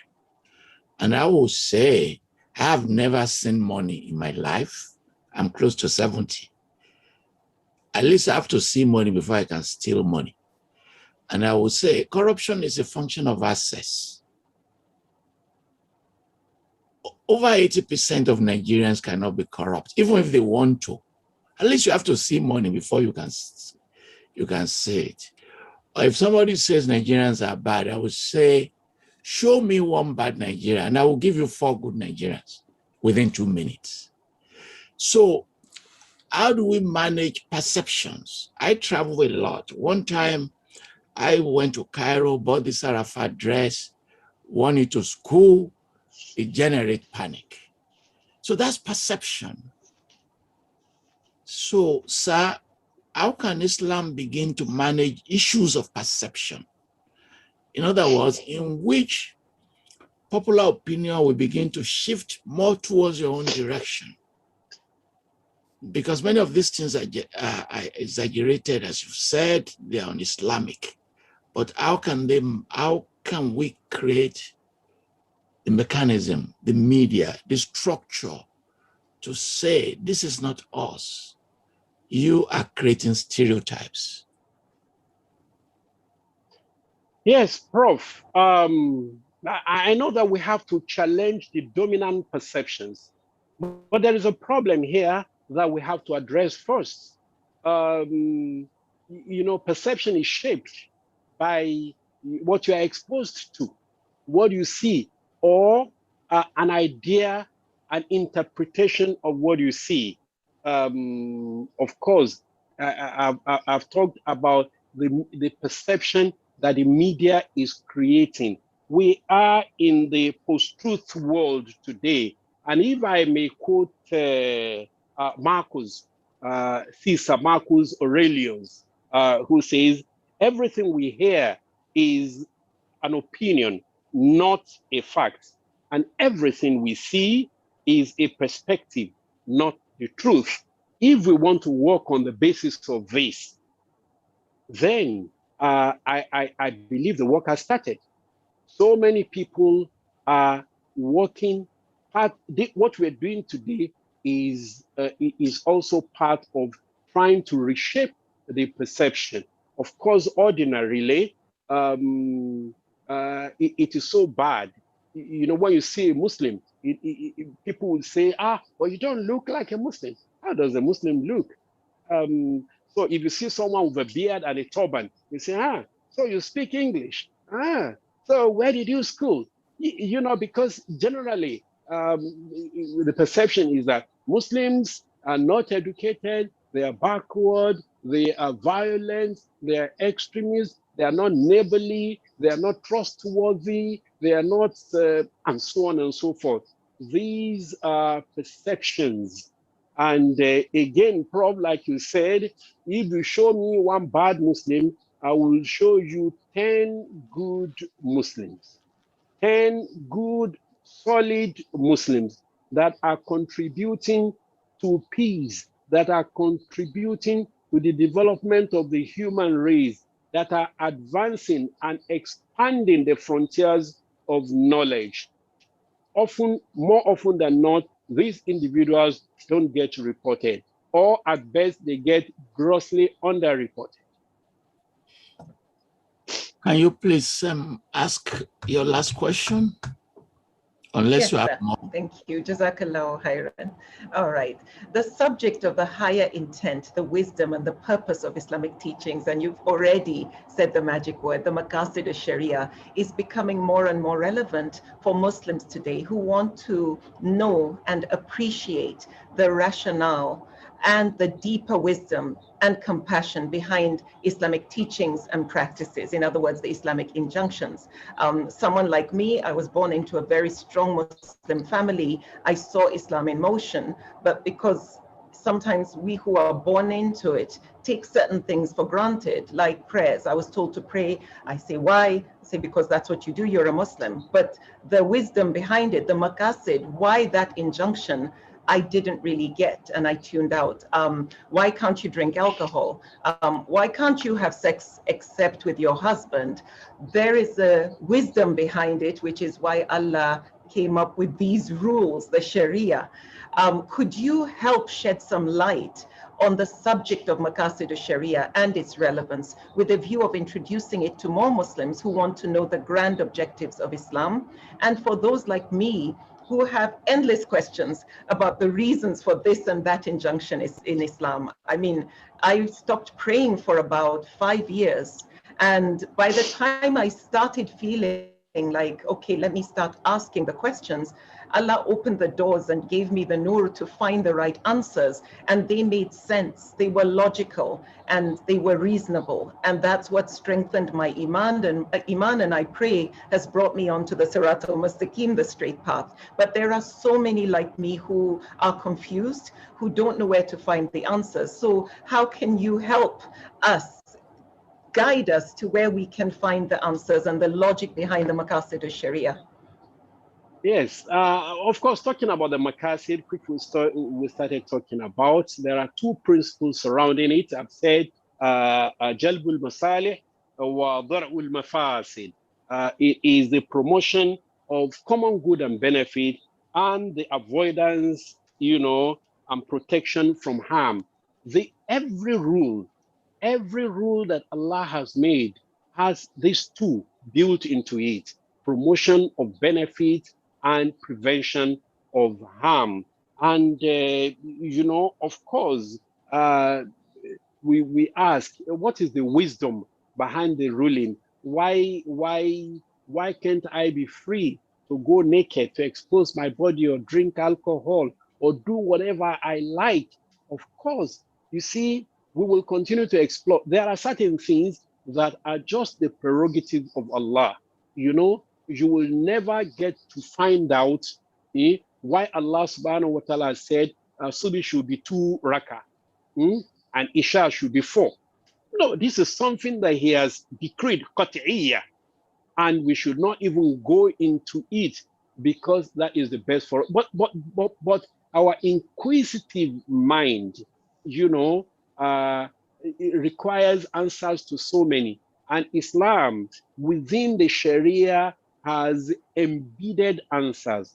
For example, the Sharia itself, they talk about al-usul al-khamsa.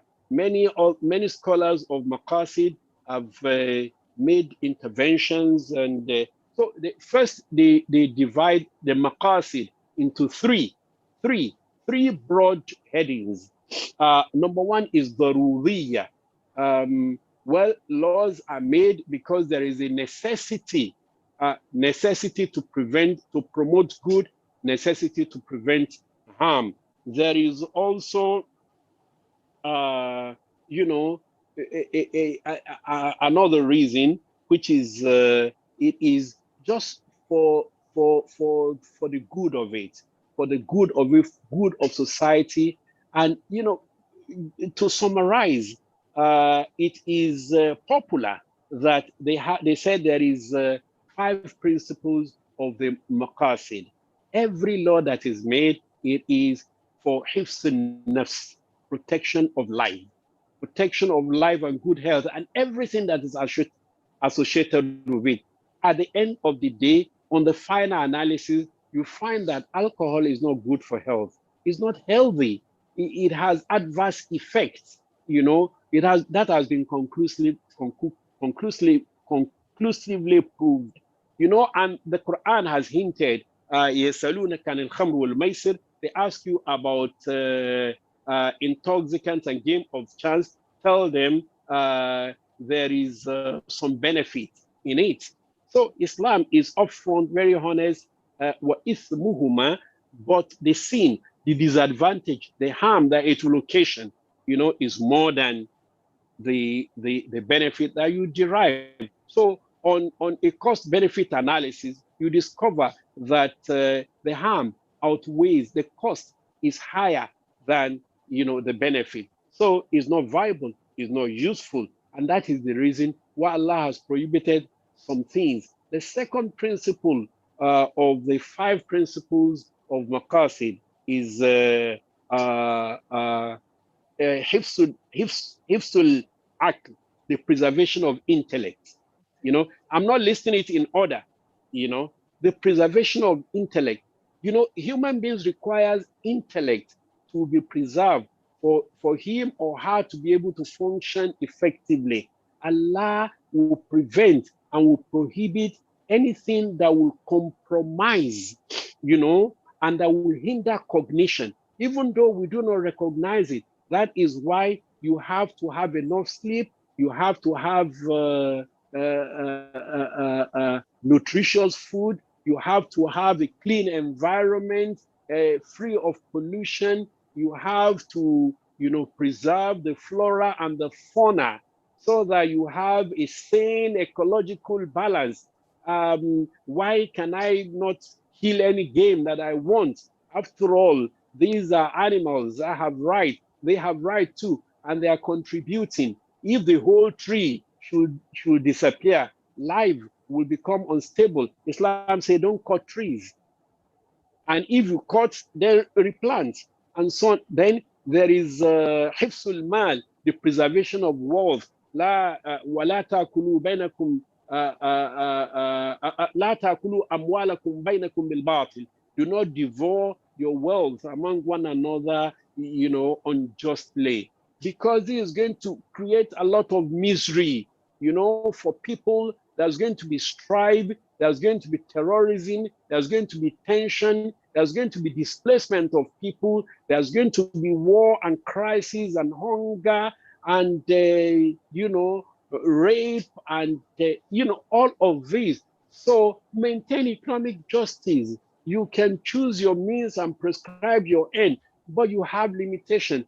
This is why Allah has prevented riba. For instance, it is your money. You can do whatever you like, but you are responsible to ensure that you spend your money, you exploit your resources in such a way that will not leave the majority of others disadvantaged. So if we educate people on the basis of maqasid, as soon as they see extremist tendencies or they see injustice and oppression, they will recognize that this is not coming from Islam, it is coming from people's jaundiced interpretation of text to their own, diabolical ends. And this is the way I think we should start to go. Thank you, sir. Representatives of Muslim communities in Bangladesh, Pakistan, and India, they're here. They asked me to send their greetings, which I'm doing. Greetings to you, brothers and sisters in Islam. May Allah accept your fasting. May Allah preserve you upon khair. And may Allah subhanahu wa ta'ala make the excellence the attainment of excellence in all good things very easy for you. Give my salam, give our salam to the rest of our brothers and sisters in India and Bangladesh. The Indian people, I don't want to go into politics, but they want me to say that Nigerian Muslims should recognize that there is some persecution going on. As I said, this is not a political meeting.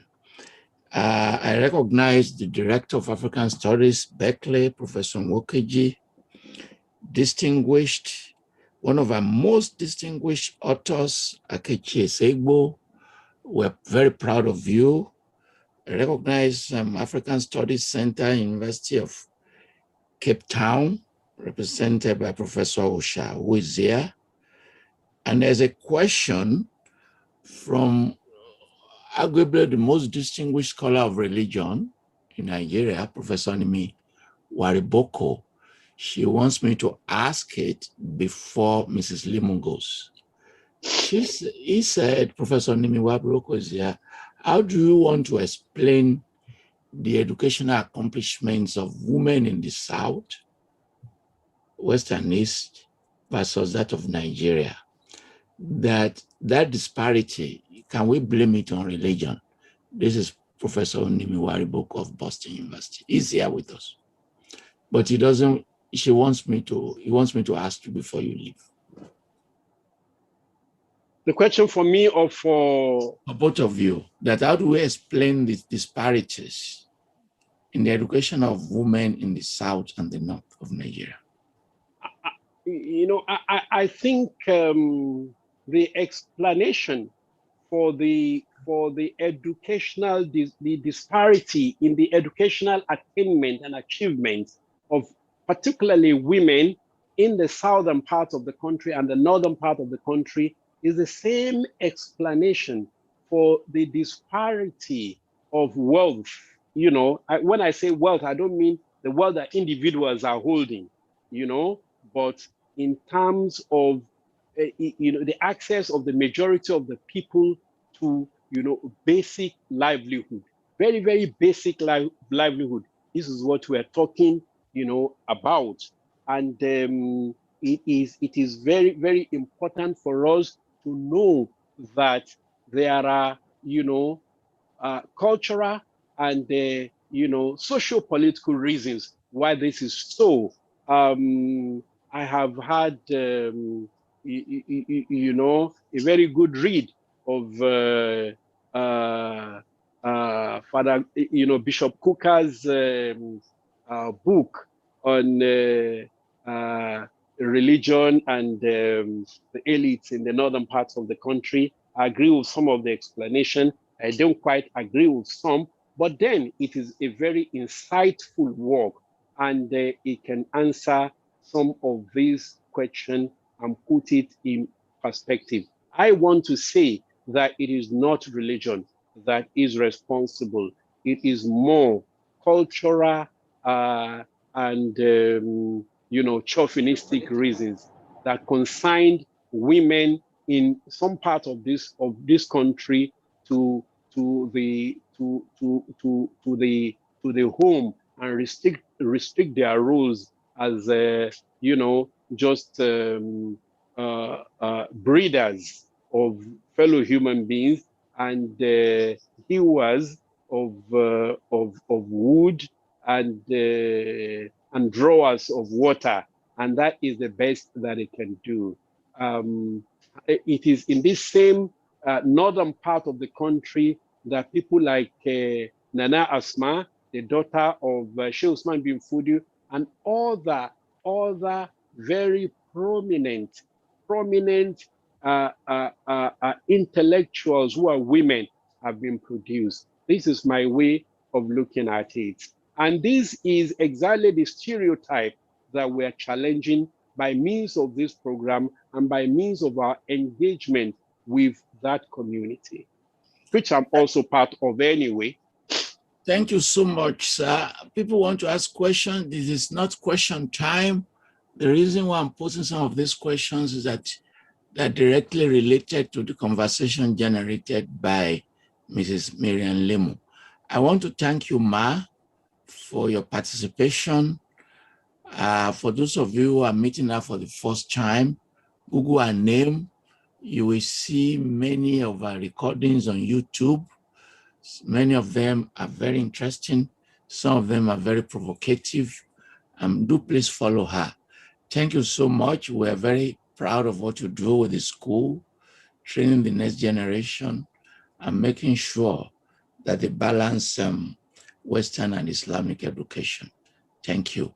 Before we call on the next speaker, we want to take a 5-minute Quranic recitation. Please, 5 minutes recitation.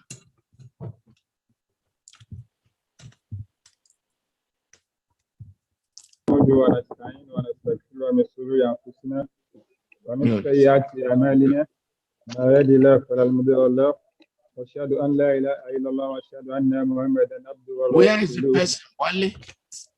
الحمد لله رب العالمين الرحمن الرحيم مالك يوم الدين اياك نعبد واياك نستعين اهدنا الصراط المستقيم صراط الذين انعمت عليهم غير المغضوب عليهم ولا الضالين امين.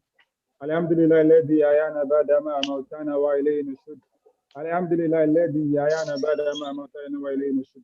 الحمد لله الحمد لله الحمد لله رب العالمين الذين يذكرون الله قياما وقعودا وعلى جنوبهم ويتفكرون في خلق السماوات والأرض ربنا ما أخذ الباطل ربنا سلمنا أنفسنا وإن لم تغفر لنا وترحمنا لنكونن من الخاسرين. اللهم إنا نسألك علما نافعا ورزقا واسعا شفاء من كل داء. لقد فاز من كان رسول إمامه يقول بإنا ونجاته ثم أمه ويا رب انصرنا ونصرا أسئسا بجاء رسول الله وموسى كسائسا ويا رب يا الله اغفر ذنوبنا ويسر لنا المقصود في الدين وعدنا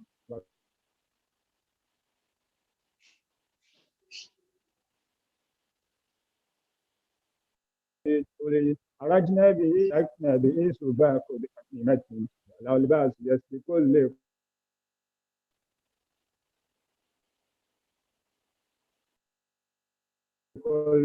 صلاة على محمد وسيد سادات النبي محمد الصلاة والسلام عليك يا رسول الله.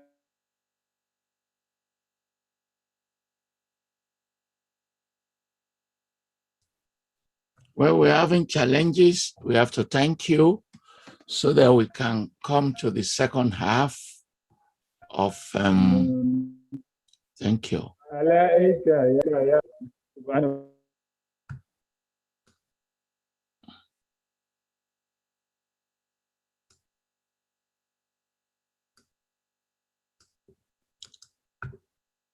Thank you.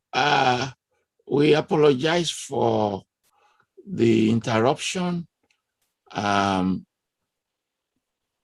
We want to move to the second half of this interview. We thank the people in the first half, and we now want to start with them in the second half with Kasarat, I know, who we've introduced.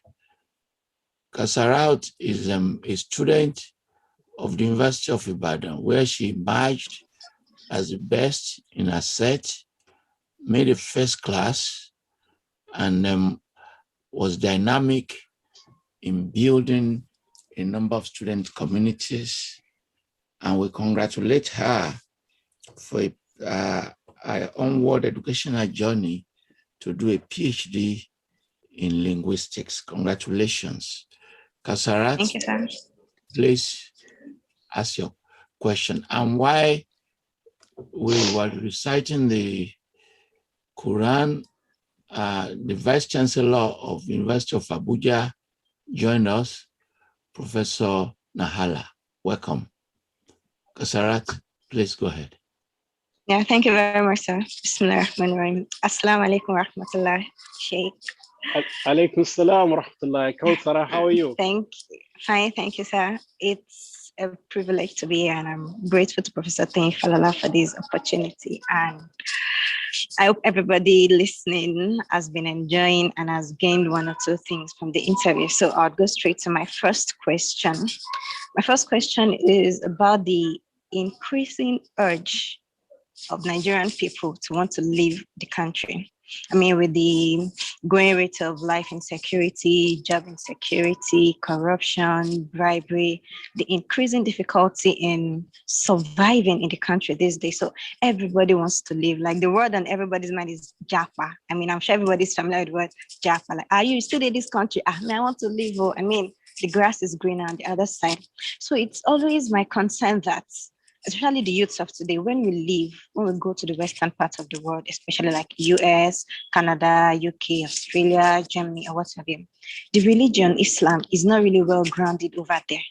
And after a while, of course, if you're going for a scholarship, education, you get a job, you eventually settle down and have a family and you have kids. Now, since the Islam is not well grounded there, how do we train our children? How do we still raise kids that are strong Muslims? Bearing in mind that the religion is not well grounded over them, you would agree with that there might be not so many madrasas. In fact, might be the only Muslim in your immediate community and environment. And then you have to struggle every day. You have to make ends meet. And then there is a limit to how you can even correct your kids. You can't yell at them. You can't beat them. Like, for instance, growing up, maybe when you're praying, you're reciting Salatul Fatiha too fast, my daddy can spank you from there. Like, what is the problem? Come on, start all over. You can't do that. Your children will tell you to call 911 and you'll be sanctioned for that. So how do we survive in this environment? And how do we still instill these tenets of Islam and have strongly religious and spiritual children over there? Thank you, sir.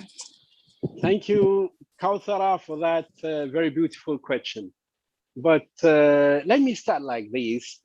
Islam as a religion urges kindness. You do not spank your children for no reason.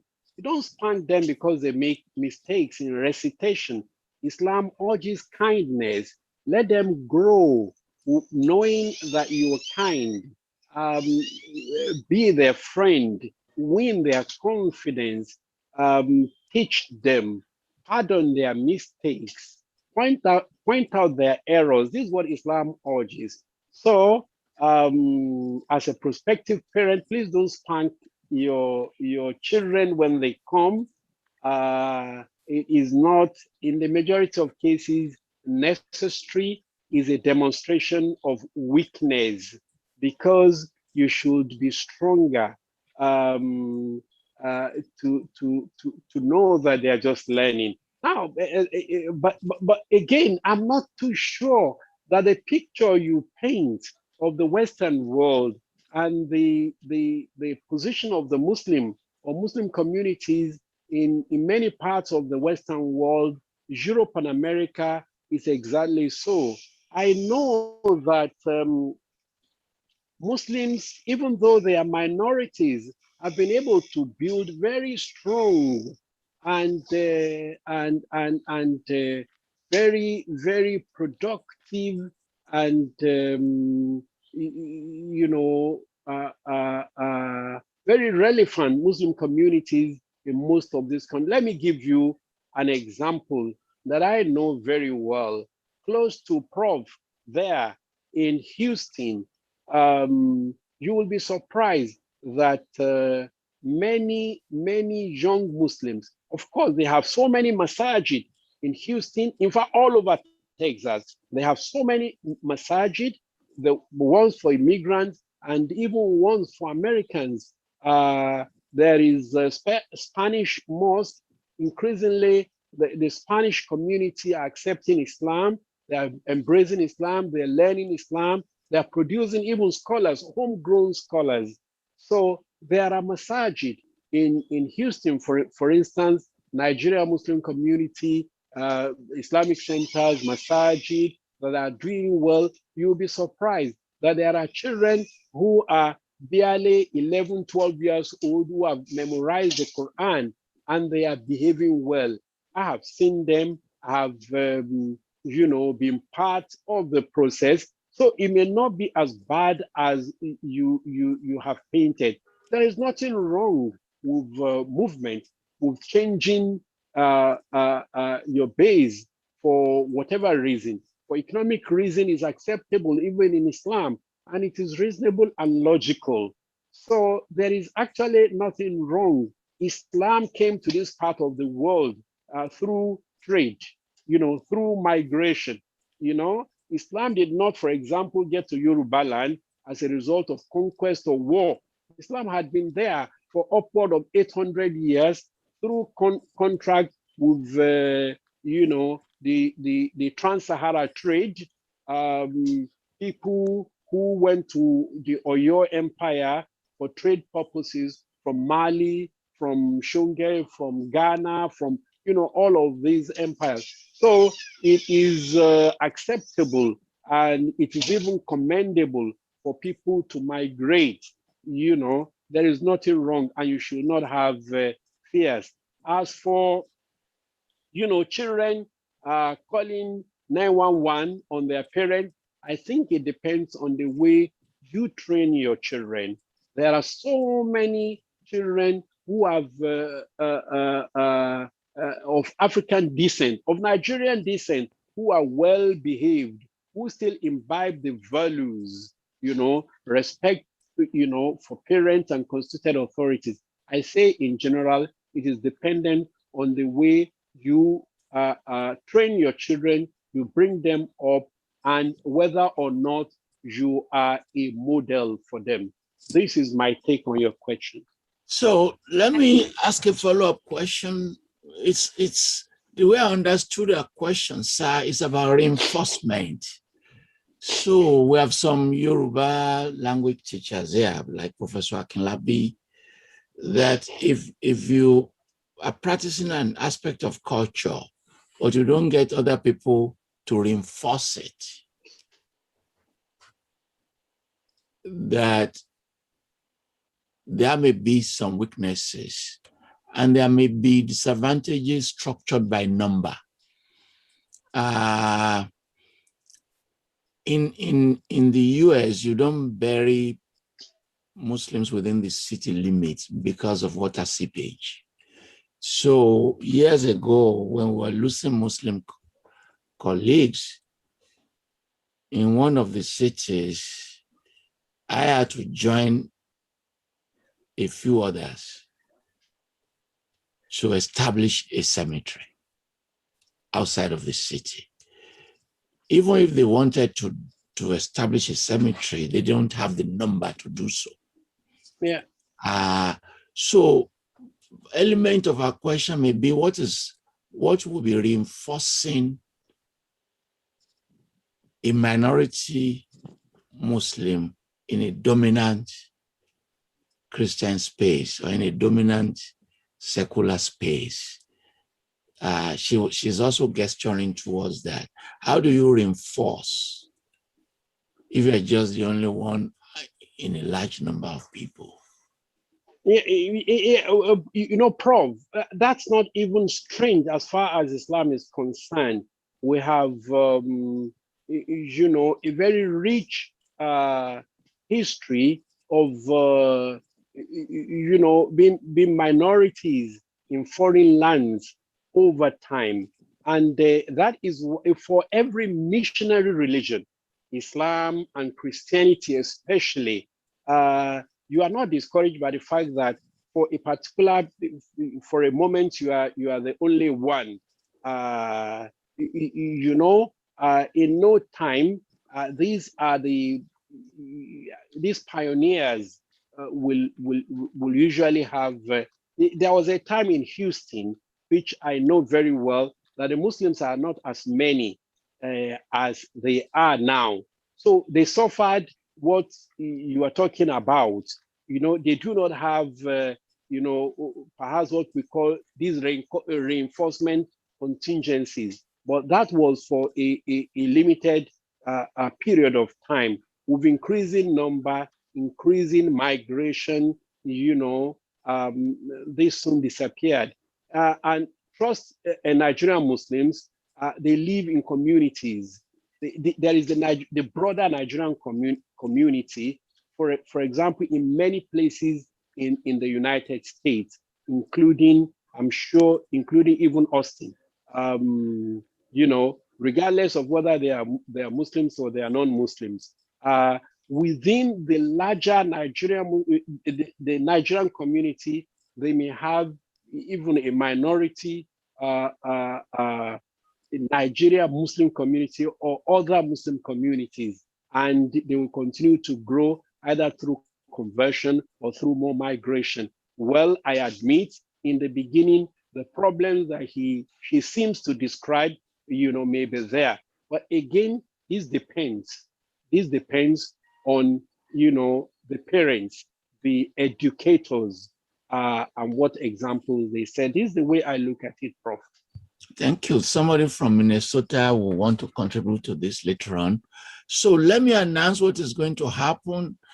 We will allow people to break fast in 9 minutes time. And the way we are going to do it is we will take an interlude and give you Islamic recitation and songs for 15 minutes while people take orange juice or whatever. Those of you in the US, you still have many, many hours to break your fast. But in Nigeria, I think you have to break your fast. Is it in 9 minutes? No, Prof, in Lagos is perhaps in the next 2 or 3 minutes, because iftar in Lagos today is 6:54. Okay, let us let you break fast. While we do, let's do a 15 minutes interlude of songs and recitation. That's right. Our Muslim brothers and friends and mothers and fathers break their fast. So the interlude, Wale, please go break your fast. All right, sir. Yes, sir. أعوذ بالله من الشيطان الرجيم بسم الله الرحمن الرحيم الله أكبر الله أكبر الله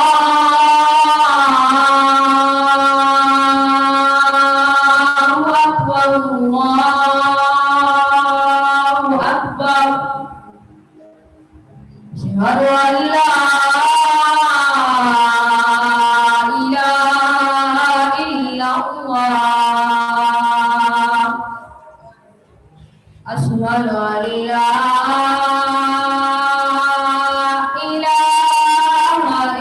إلا الله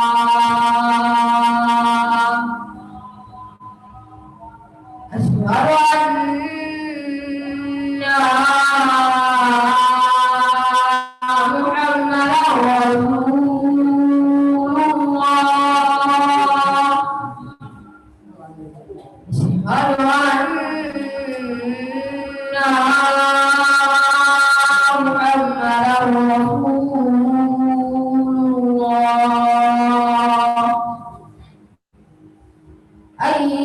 حي على الصلاة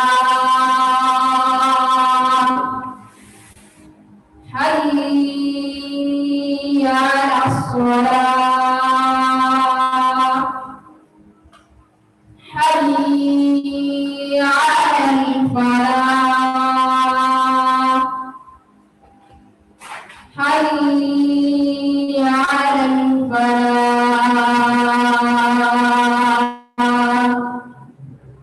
الله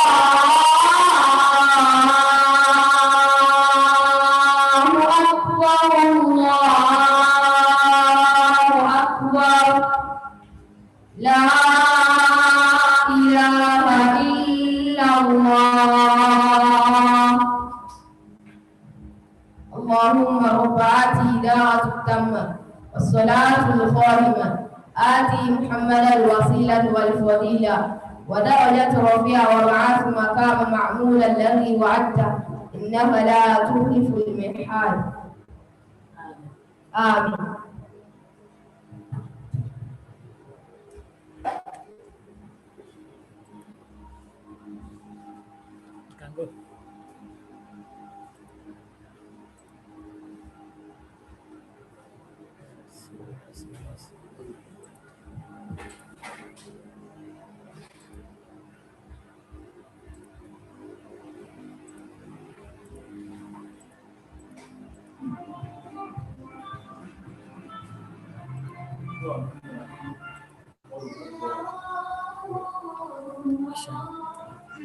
Religion of Islam to be followers.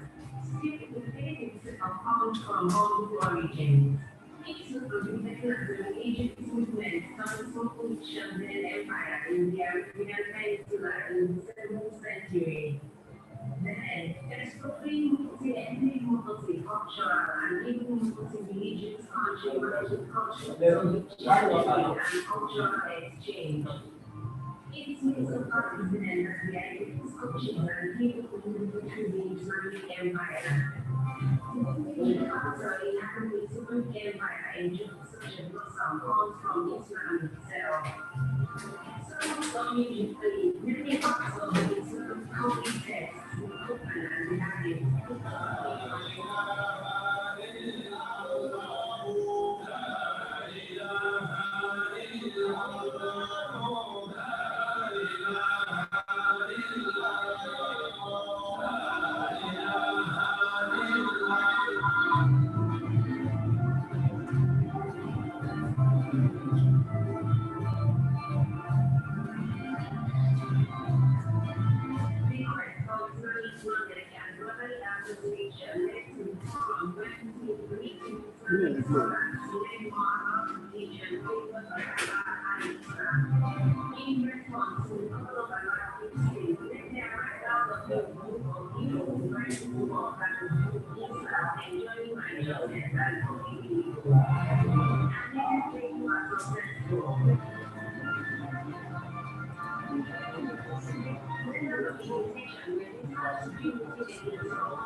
The society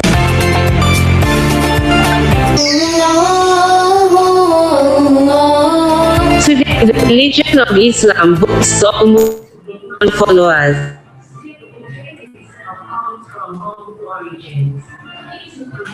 As a religious movement turns today, the religion of Islam boasts almost 2 billion followers. Still, the faith itself comes from humble origins.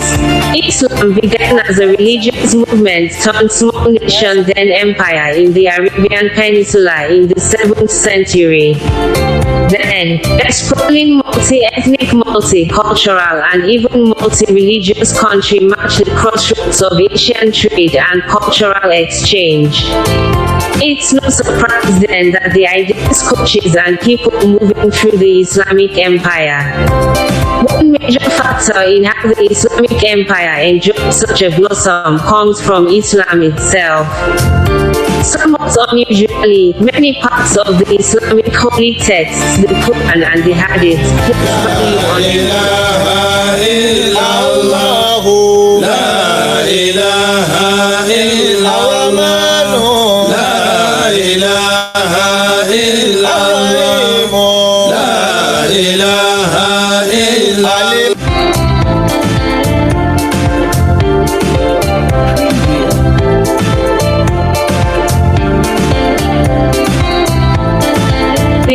for Islamic knowledge and brotherly association led to the forum where Muslims meet with Islamic scholars to learn more about the religion favored by Allah, Al-Islam. In response to the call of Allah which says, "Let there arise out of you a group of people inviting to all that is good, Islam, enjoining righteousness and forbidding evil. And it is they who are successful." Letters of invitation were dispatched to few Muslim elites from all walks of life, and the response was encouraging. Consequently, on Sunday, the 5th of March 1995, the Society NASFAT had its inaugural prayer session at the residence of its pioneer president. The society, through the grace of Almighty Allah, has since been growing from strength to strength.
Nasrullah Youth Society, NASFAT, established Fountain University, Oshogbo. Welcome to our campus.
By people who are not even Muslims, who have contributed law reports of Nigeria and several other places. So these are flagship programs now. And for the College of Medical and Health Sciences, we have nursing at the moment. We also have medical lab sciences. We also have public health, medical lab sciences, and of course environmental sciences. All these programs that I've just mentioned with collaboration with non-Nigerian universities, and I will explain that later on. 13 years in the journey and still counting. Thousands of the all-nighters, the knowledge seekers, and the go-getters got follow. Enroll now for 2020-2021 undergraduate and postgraduate admissions in IS, JUPEB, and direct entry. For further inquiries, visit www.fuo.edu.ng or call 003-114-5929 or 003-706-3960. Passport Mosque and Islamic Center at Asheshi on Lagos Ibadan Express Road, Nigeria. The center will be accessible to thousands of Muslims across the country. The proposed center will have ultra-modern mosque, library, multi-purpose hall, classroom, state-of-the-art ICT center, secured and accessible parking spaces, and many more. Who is it? Ye will return. As we can see in this video, the project is in progress and we need your financial support to complete NASFAT Mosque project. Our Holy Prophet Muhammad, may the peace and blessings of Almighty Allah be upon him, said, whoever controls the building of House of Allah, Allah will build a house for him in Jannah. The ANSAR-UD-DEEN Society of Nigeria, one of the foremost and earliest religious organizations established in 1923. The ingenuity of the founders on improving the educational prowess of Muslims amongst the aims and objectives of the organization cannot be overemphasized. Apart from instilling morals and sound educational, forestalling them being lured into other faiths, the educational mandate of the society has been fully entrenched nationwide, with membership as widespread as in the diaspora.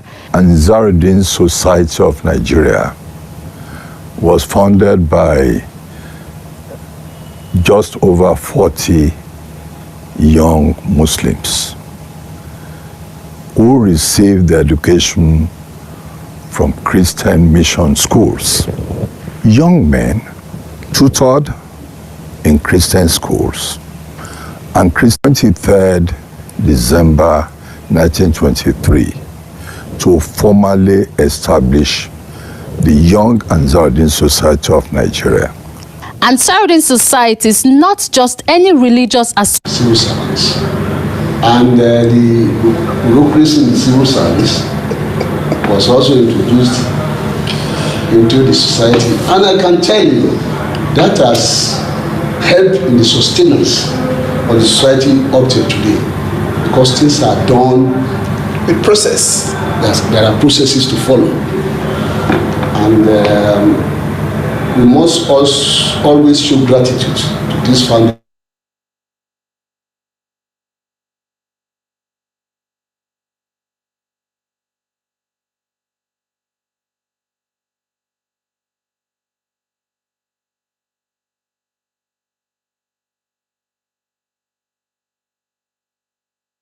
National missioners. The same thing goes for Alaji Alaya. National missioner, we have the kind of mission and vision ANSAR-UD-DEEN has. A lot of Nigerians, regardless of whether they are Muslims or Christians, and a lot of Nigerians have benefited from the education provided by ANSAR-UD-DEEN Society of Nigeria. The other time I was going to somewhere at Kaduna, I saw a piece of land belonging to ANSAR-UD-DEEN, earmarked for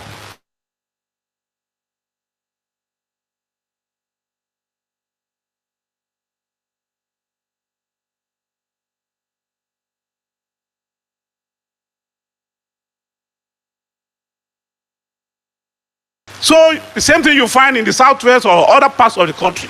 With his oratory in both local and English language in his presentation, he is always a delight to listen to. I want to dovetail into preparing to exit. Because we came, it's inevitable that everyone that came must go. And as we do this, a great day. Also qualify as a non-governmental organization, ANSAR-UD-DEEN has established several infrastructures to aid learning nationwide. Hence, you find educational institutes in all contribute their quota to give back to on both Islamic and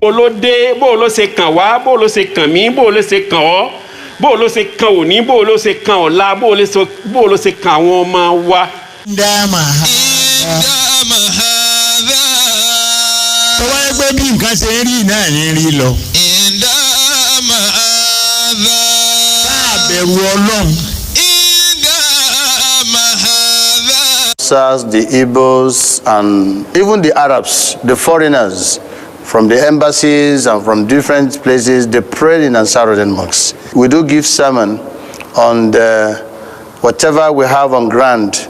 So whatever is going on, current affairs. So if it is politics, we discuss about politics with a little. The aim of the founders for optimize, it is sure a dream well fulfilled by their unique sincerity of intention.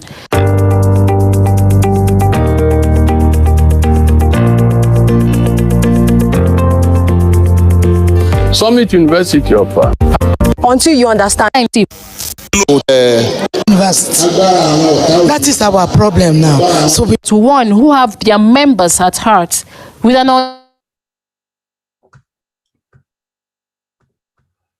Hello, we're back.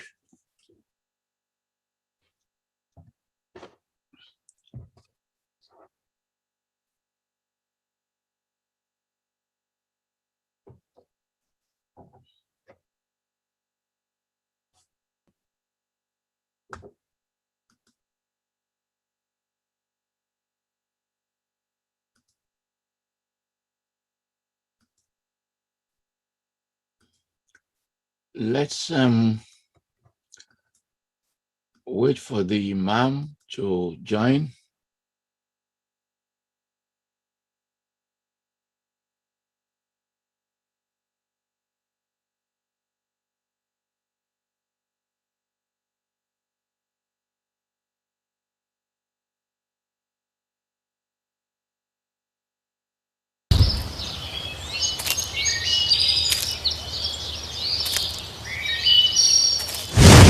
مولاي صل وسلم دائما دائما دائما دائما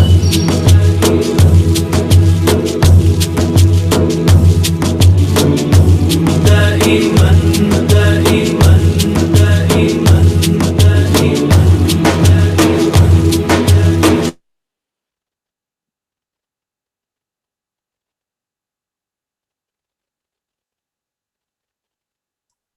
Welcome, sir. Thank you very much, sir.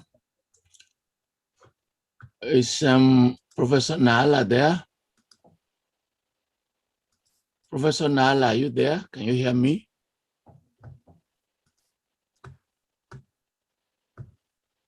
Wale, Professor Nala, can you just give a quick prayer for Allah to bless the fast for today? Very quickly, sir. Thank you very much. In the name of Allah, the Beneficent, the Merciful, God Almighty, for His mercies on us, for the opportunity to fast today and break the fast. I'm sure today there are many who started the fast this morning and who could not finish the fast. We are lucky to be favored by God Almighty to start it this morning and break the fast this evening. And He provided for us food that enable us get this nourishment and break this fast. We thank Him, we show gratitude to Him, we recognize mercy in making sure this has happened. We pray that we complete the fast and be alive to also witness many Ramadan. Bismillahir Rahmanir Rahim. Alhamdulillahi Rabbil Alameen. Ar-Rahmanir Rahim. Malik Yawmiddin. نعبد وإياك نستعين اهدنا الصراط المستقيم صراط الذين أنعمت عليهم غير المغضوب عليهم ولا الضالين آمين سبحان ربك رب العزة عما يصفون وسلام على المرسلين والحمد لله رب العالمين. Amen. Thank you very much. Thank you. I know the two of you are from Ilorin. Exactly, Prof. Al-Sarat, please come and continue. Continue, please. Okay, thank you very much, sir. Yeah, assalamu alaikum wa rahmatullahi again, sir. Alaikum salam wa rahmatullah. Now, yes, so my second question is about marrying a non-Muslim. Okay. Now, using the Southwest as a case study, the society is kind of structured such that in every space you are, you find people of different religion. At school, you find your colleagues, Christians, Muslims. At a workplace, Christians and Muslims. And then, you know, this thing about love, feelings, emotions, sometimes it's actually not under our control. You just find yourself emotionally drawn and attached to somebody, and you just can't imagine a life without them. Especially we youths. I mean, this is the time we like flex our emotions and all. So what if you find yourself getting these emotional attachments towards a non-Muslim? What do we do? Are you to like find every means possible to dead the feeling that is not in your control to be killed? Or are there conditions that can be met in order for you to marry a non-Muslim? That's my question, sir. What do we do when we find ourselves in such a situation as young Muslims? Okay, thank you very much. And I pray Allah to accept our fasting and to reward us abundantly. You see, generally speaking, the aim of the Sharia is to build a cordial relationship, peaceful coexistence, robust neighborliness with the religious others. By religious others, I mean Jews, Christians, and even non-Jews, non-Christians, and non-Muslims. To build cordiality, but this is within certain limits and parameters set by Islam as a religion. Generally speaking, Islam permits interfaith marriages, but in a qualified manner and within the limits of its worldview. So therefore, Islam, especially in the Quran, had generally permitted Muslim men to marry Kitabiya. Kitabiya are Jews and Christians. They are the closest to Muslims. Allah called them Ahlul Kitab, And Allah subhanahu wa ta'ala said, especially the Christians are the closest in compassion to the Muslims, and because they are not arrogant. So Allah has not prevented us from relating with them in, an excellent manner, exchanging gifts with them, generally looking, after their welfare, being good neighbors to them, helping them when they need, supporting them in their causes, cooperating with them for common good. And generally, Islam forbids, enmity towards them, especially just because they are not Muslims. And they have not, harmed us. They have not disturbed us. They have not disrespected us in any way. We should reciprocate. This is the general allowance. But coming to the particulars, even marrying, the kitabia is qualified. There are people who make it, permitted makruh. Permitted makruh.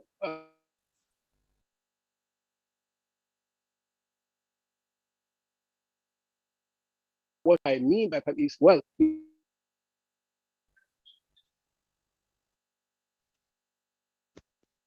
courage. But you see, the Sharia has given qualification to it, generally qualified it.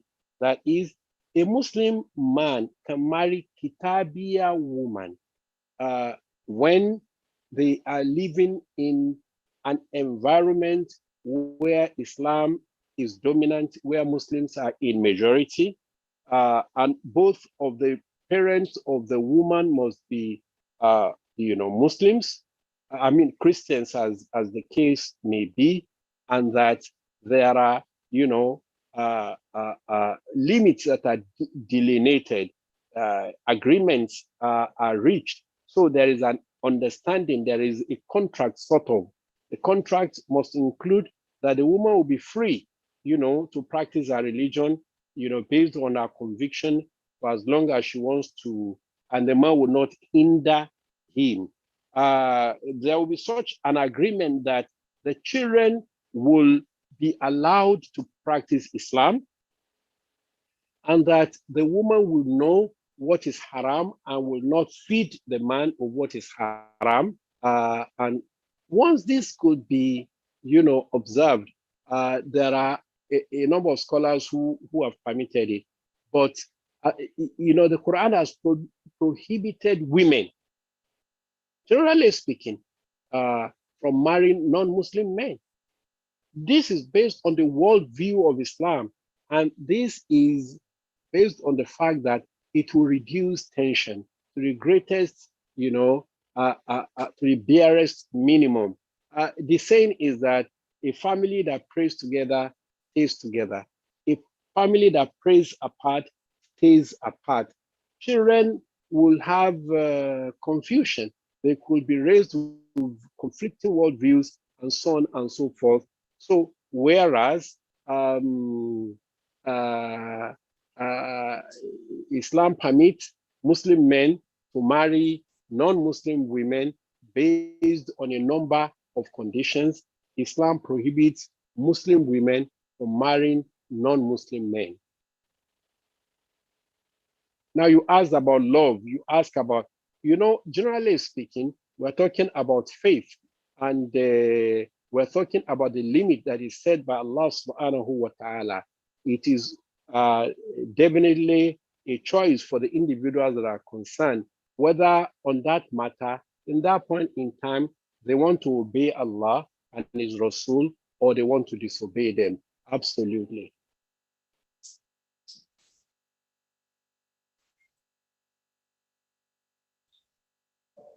Are you frozen, Kasarat? She's Okay, frozen. Okay, go ahead. Okay, thank you very much, sir. So my final question is kind of related to the second question, but in another light. As Muslim, if you find yourself in a church, for instance, I mean, it's normal to have friends that are Christians. I mean, even have family members that are Christians. Then at some point, you might be invited to a program in a church, like maybe a child dedication, a birthday, a wedding party, or what have you. How do you relate when you find yourself in this kind of environment? How do you blend in so as not to come off as intolerance, in quotes? For instance, you might be asked to clap your hands. For instance, the males might be told to remove their cap, and some other things that are quite different, that are practiced differently in both religions. So how do we fit in and still not violating the tenets of Islam in those kind of situations? Yeah, thank you, Kausara. You see, this is not a new issue in Islam. During the time of Khalifa Umar, he went to Syria, you know, and there are so many Christians in Syria then. The Muslim had a very friendly relationship with the Christians in Syria. So they hosted Sayyidina Umar, you know, and they invited him and the other companions of the Prophet who went with him to a meal, you know, in the church. But Sayyidina Umar refused and asked Sayyidina Ali, who was not the Khalifa then, he said, you can take the people with you to attend, you know, the dinner. Generally speaking, scholars, jurists have come with the opinion that you can enter the church, you can pray there, you can attend social functions there. This is all in line with maintaining, you know, good relationship, you know, with them. If you must, however, enter the church for any reason, Islam insists that you must respect them. You cannot go in and disrespect them. And of course, we have the basis in what happened between the Christians and Sayyidina Umar. Sayyidina Umar, of course, perhaps did not feel comfortable, or he didn't forbid or prohibit others from going, and they went. And even Muslims can pray. You know, when I went for a course in Harvard, College of Divinity in Harvard, it was time for Zuhr and Ashr, and we prayed in the chapel inside Harvard. In fact, it was so welcoming. We made ablution in the office of one of the professors, so accommodating, and we say our prayers. There are so many churches in England, even in the US, that allow Muslims to say their Jummah inside the church. So this is allowed. But if you must attend functions, Christians function in the church, then you must respect them. By respecting them, you must comply. I'm not saying you should join in their worship, or you can't antagonize them. You go to the church, the rule is that you remove your cap. So remove your cap unless they permit you to leave your cap. If you can't remove your cap, then don't go inside. You can stay outside, but there is generally nothing preventing you from going inside a church for functions like naming, marriages, birthdays, and so on and so forth. Wallahu a'lam. Thank you very much. Jazakumullah khairan. Thank you so much for this, Kasarat. We wish you well, and we are grateful for your participation. The last person, before we throw it open, is Professor Amidou Sani. Professor Amidou Sani combines his role as Vice Chancellor of Fante University with his position as the Chief Imam of Lagos State University. He's been the Chief Imam since 1984, when the university was founded. He's a professor of African and Middle Eastern Studies, and is giving keynote and guest lectures in several places. I've brought him here on 3 occasions, and he was very well received. The last time I was here, I followed him to Rice University, where I also gave a lecture. And with him, we visited the office of the Vice Chancellor to discuss a number of collaborative projects. One of his good friends is here, the world leading expert of Ajami, Professor Falungam is here with us now, who used to direct the African Studies Center, Boston University, and who has spent enormous amount of time and resources documenting Ajami resources. So we are grateful to him, and we are grateful to Professor Sani for coming here this evening. Yes, sir.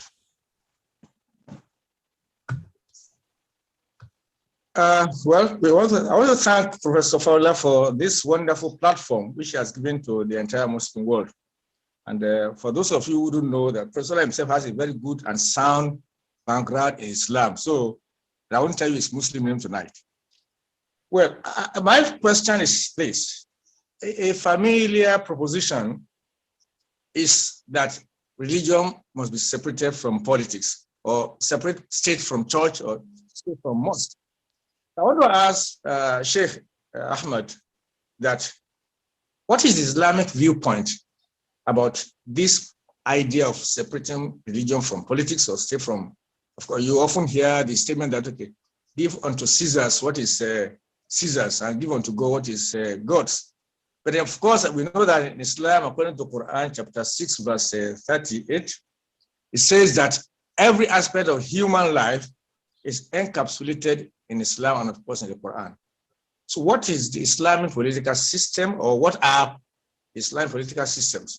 And again, which country or which state could you refer to as an Islamic, or representing the Islamic ideology in view of the various altercations in the world today? What do you think Islam has to do with this, and what is the way forward? And what is, what can we say in this regard? Thank you very much, Professor Amidou Sani. May Allah subhanahu wa ta'ala reward you abundantly and elevate you. Yes, in theory, there is separation,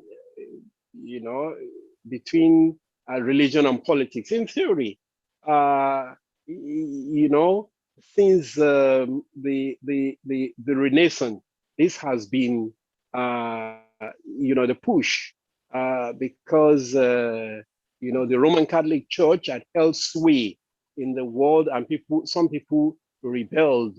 They felt it was oppressive, and they felt religion is an opium of the people, and that religion should be banished from public life, based on their very unpleasant experience. It should be consigned to the realm of the individual. It's a personal choice, it's a personal matter. It should not be brought into the public domain. What you believe is your business, is not anybody's business. Whether you believe in a God or you don't believe in a God, whether you are moral, or you are immoral as far as the dictate of religion is concerned, that is your personal business. So long as you are not violating any law, that is made by a country or a polity, you are all right. Whether you pray or you don't pray, these are the issues. This again, what brought the idea of two similar ideas that are separate: secularism and secularity. Secularism as an ideology is a fight against religion, a fight against God.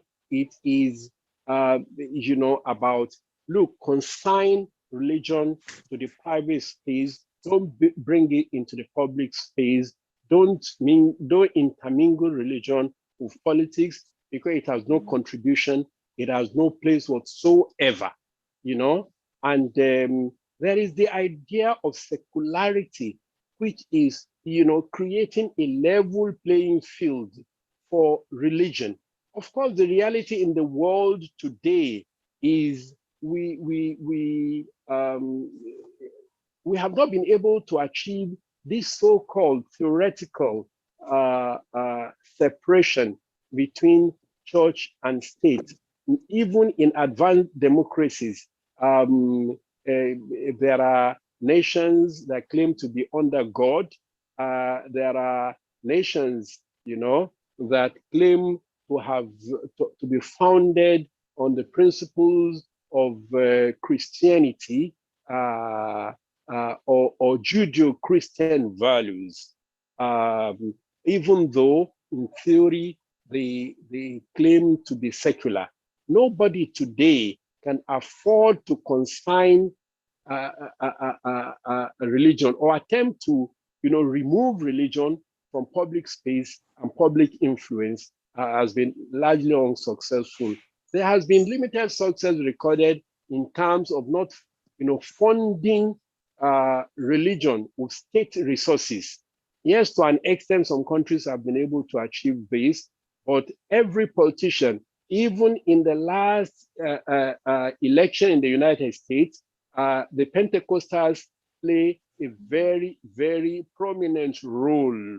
They not only campaign and canvass for votes for a particular candidate, they made their position known.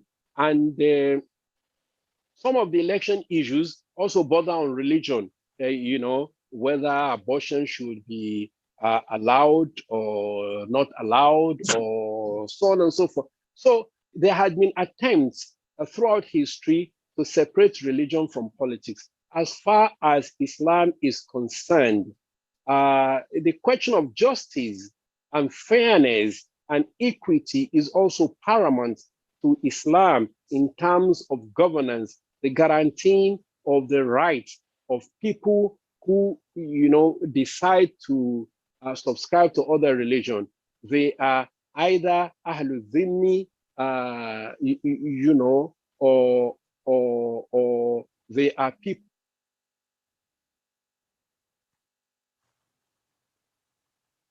that are on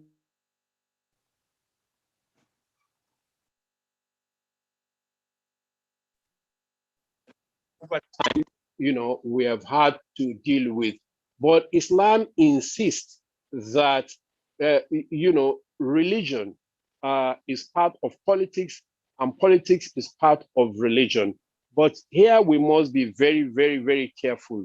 I am not suggesting that like the situation in Iran, when it is, I'm not suggesting what people call a theocracy. No, there are theocratic ideals, which is not exactly what Islam advocates. That's why Islam says, all right?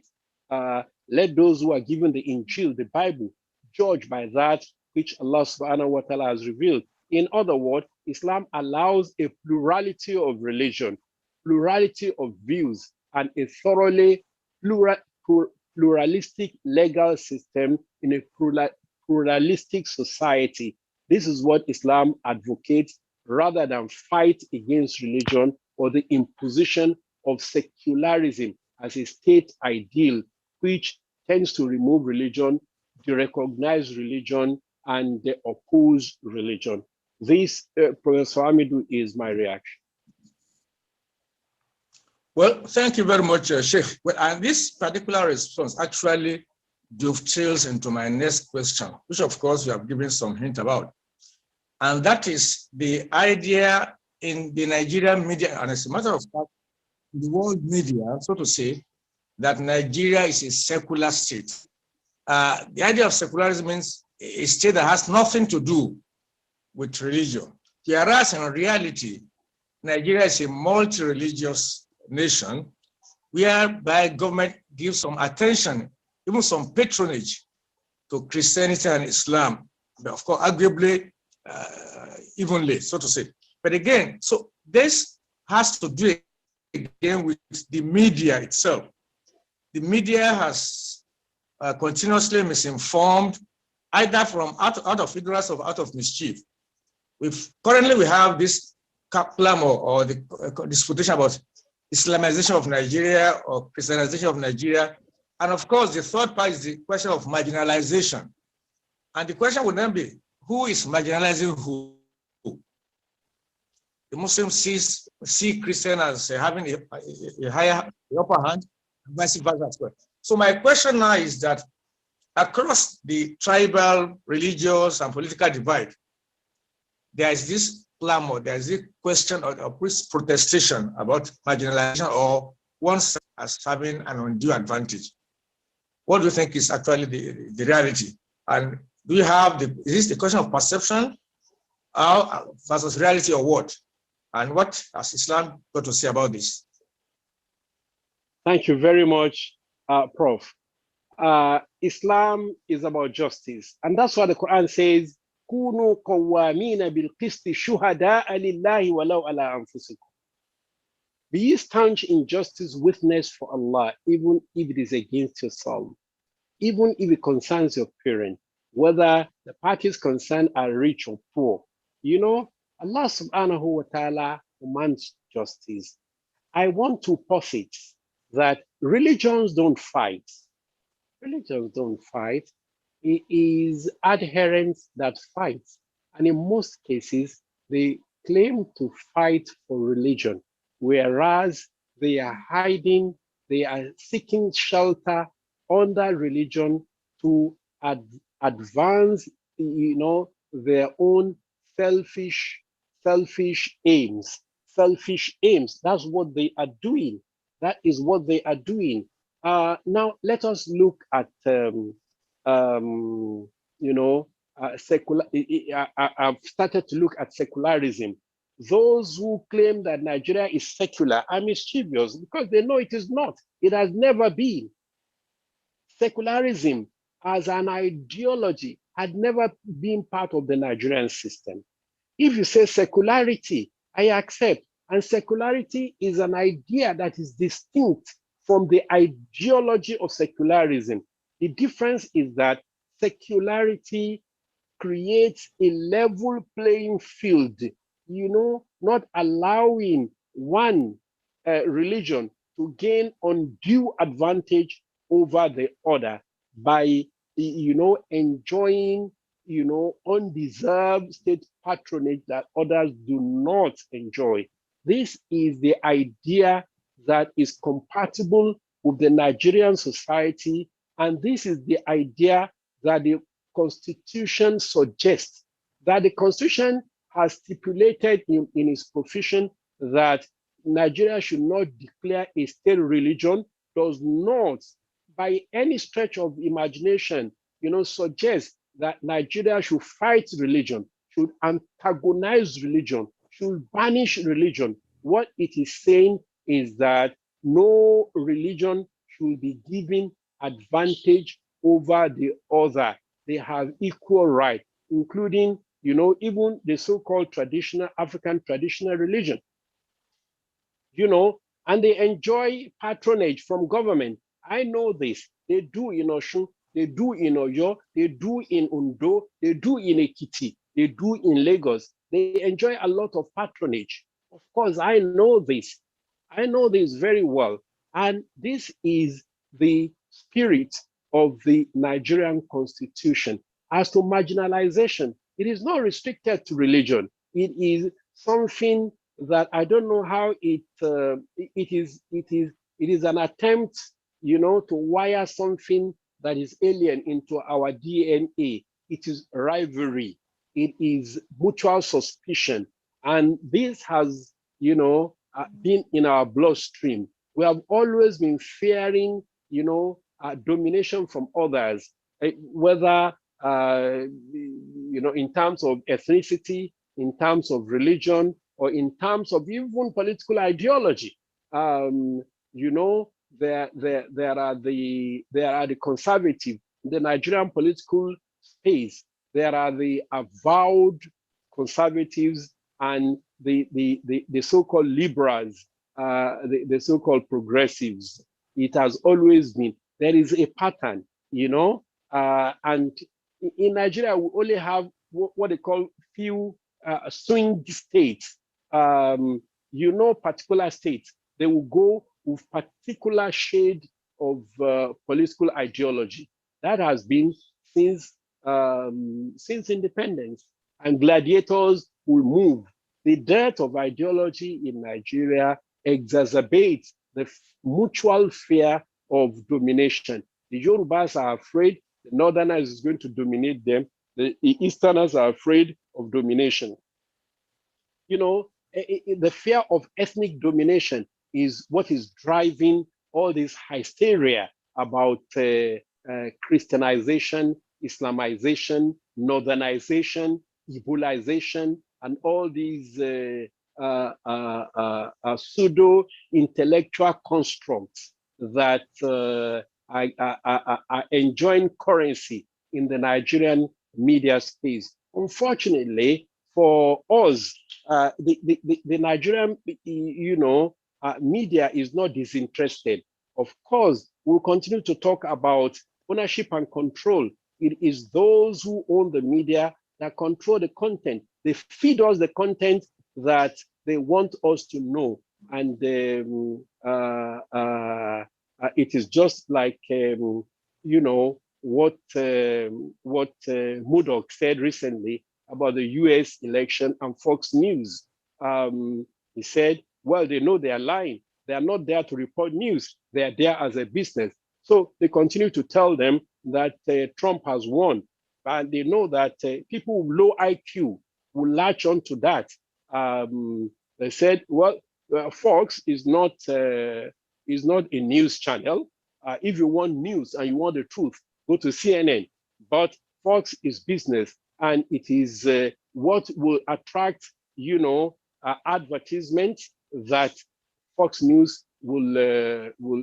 It is where there is advertisement money, or it is where the interest of the owner of the media is that the news tends to angle. So, Prof, in summary, I am saying one: Nigeria is not secular. We all know that Nigeria is not secular in terms of secularism as an ideology. In terms of balance and fairness and equity among the various religious groups, Nigeria could do better. It depends on who is there. In the last administration of President Jonathan, the Muslims complained. During the time of President Obasanjo, the Muslims complained. I was part of some of the meetings that met the president and complained that why is it that all of the ministers from the southern part of the country, not even a single Muslim was found worthy. I was also part of the delegation that met President Jonathan during the political reform that he set up, and we complained of undue, uneven representation. And the president was saying he was not aware. If the president is listening to me, he will know, he will remember that encounter that he said he wasn't aware that there was no proportionate representation. This is part of politicking. It is part of the battle for supremacy and the battle for dominance. I insist that fairness, equity, justice is what Islam preaches. So can I ask a specific question relating to that, which is on yes, hijab? Sir. Which is on hijab. Go ahead, sir. Hijab in Ilorin, hijab University of Ibadan International School. The way it will be treated may fit into the bigger context of secularity, secularism, and theocracy. What is generating, why is hijab generating some level of fear among Christians? Well, Prof, I don't want to say bigotry, so that I'm not accused by people, but it seems to me, and I may be wrong, that what is driving this is bigotry. After all, nobody is saying that non-Muslims should put on hijab. Nobody is even saying Muslims that are not convinced must put hijab. So this is where it is not a matter of a theocracy. It is a matter that concerns freedom. And hijab, the issue of hijab is not local, it is global. It is about choice, is about human right, is about freedom. And we should not localize it. We should not, consign it to some. It is an issue. In fact, the Nigerian Supreme Court has ruled that it's a matter that relates to human right, to human choices. Today, people can choose to be naked and they have a right. Why should they not have a right to cover themselves for the sake of Allah? Nobody is imposing it. Nobody is forcing someone else. Institutions must free themselves from hate, from bigotry. Nobody is asking you or your daughter to come and put hijab.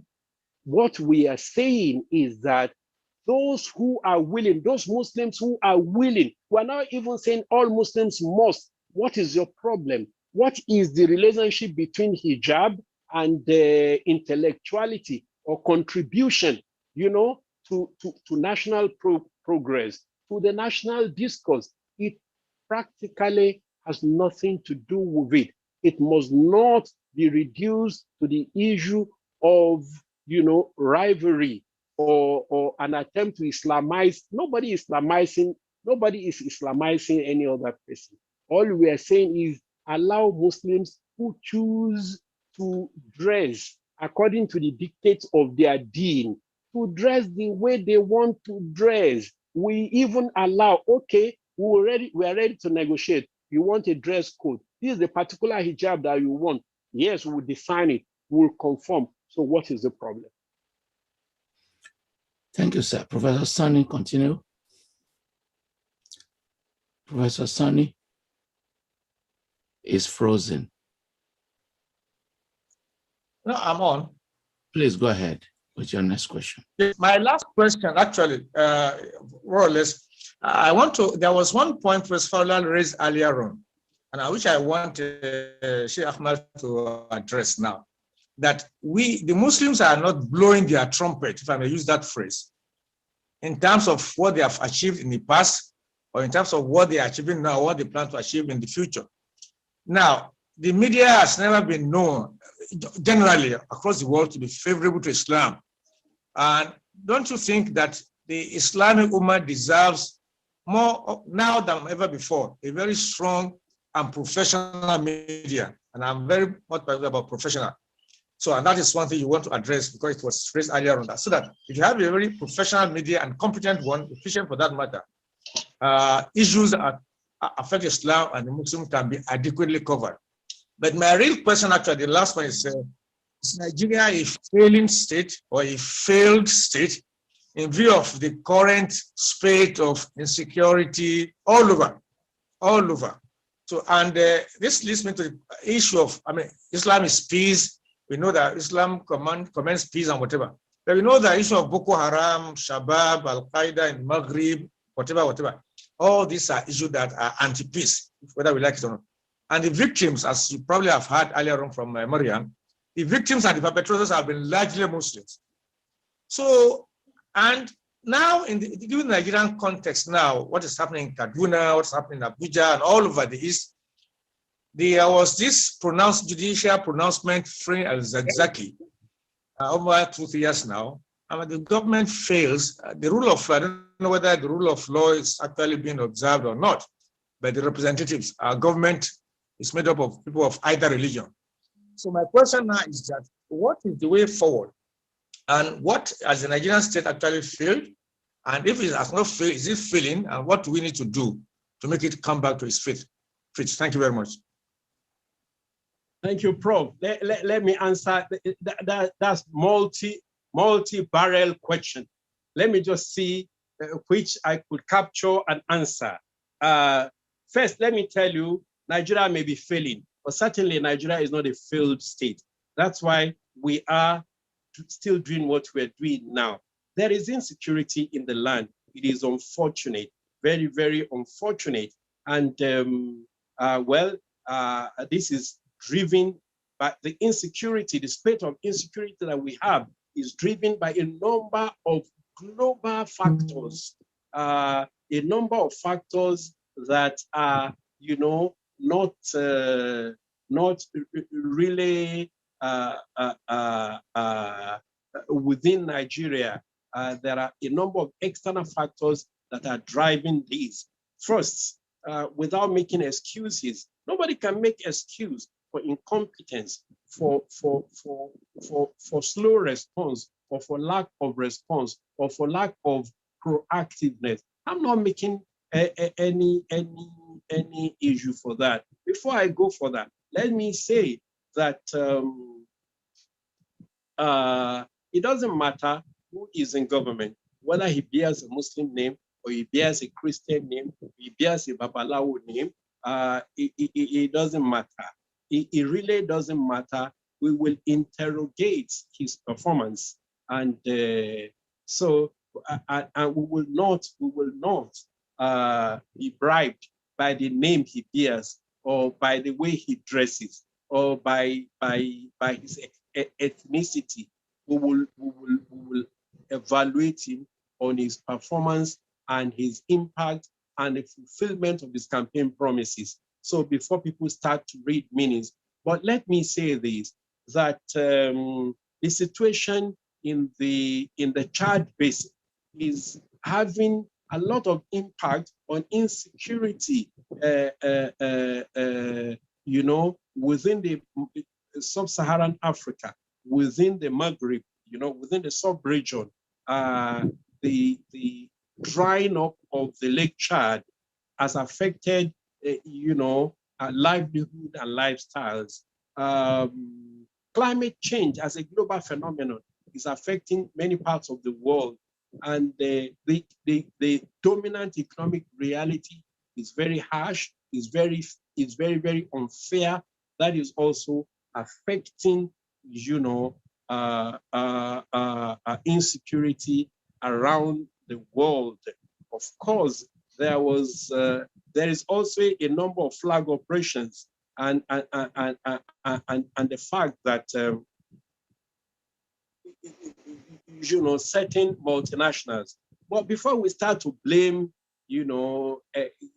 externalities, we have a lot of structural problems within. The fact that Nigerians no longer have faith or trust in their leaders and in themselves and in their country. They don't buy Nigeria. They don't believe in Nigeria. They don't, and so on and so forth. This is responsible. Let me say that it will be wishful thinking for Muslims to think or to wait for a time when CNN will tell our story, or BBC will tell our story, or Channel 24, France, or Deutsche Welle, or any of these, or Fox, will tell our story. They would never tell our story because they were never set up to tell our story, and nobody can tell our story like ourselves. Let me cite an example of our local example in Nigeria. You see, Tribune in those days used to make a mess of Abiola and his political, orientation, until he started Concord, and the day he started Concord, and the few editorials that Concord wrote, that was the time they stopped attacking Abiola and they started, according him respect, because they know he has an organ that could respond appropriately.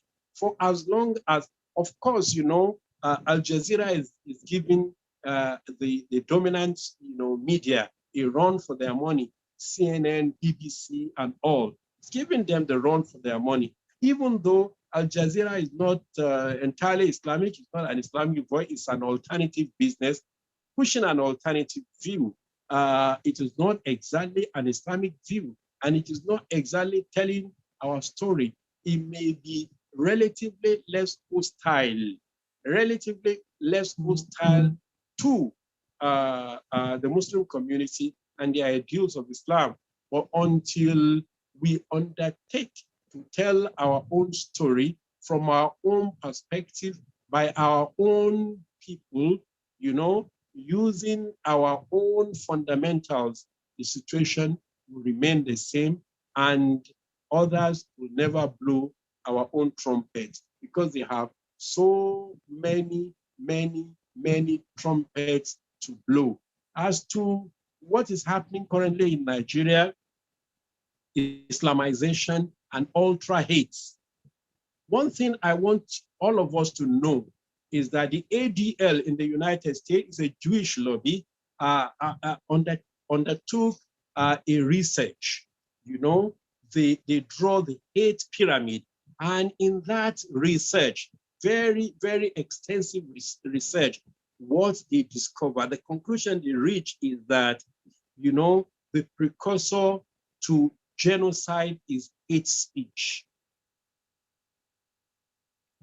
And if a people, a nation is rife with hate speech, you could predict accurately that in no time there could be genocide or something close to it.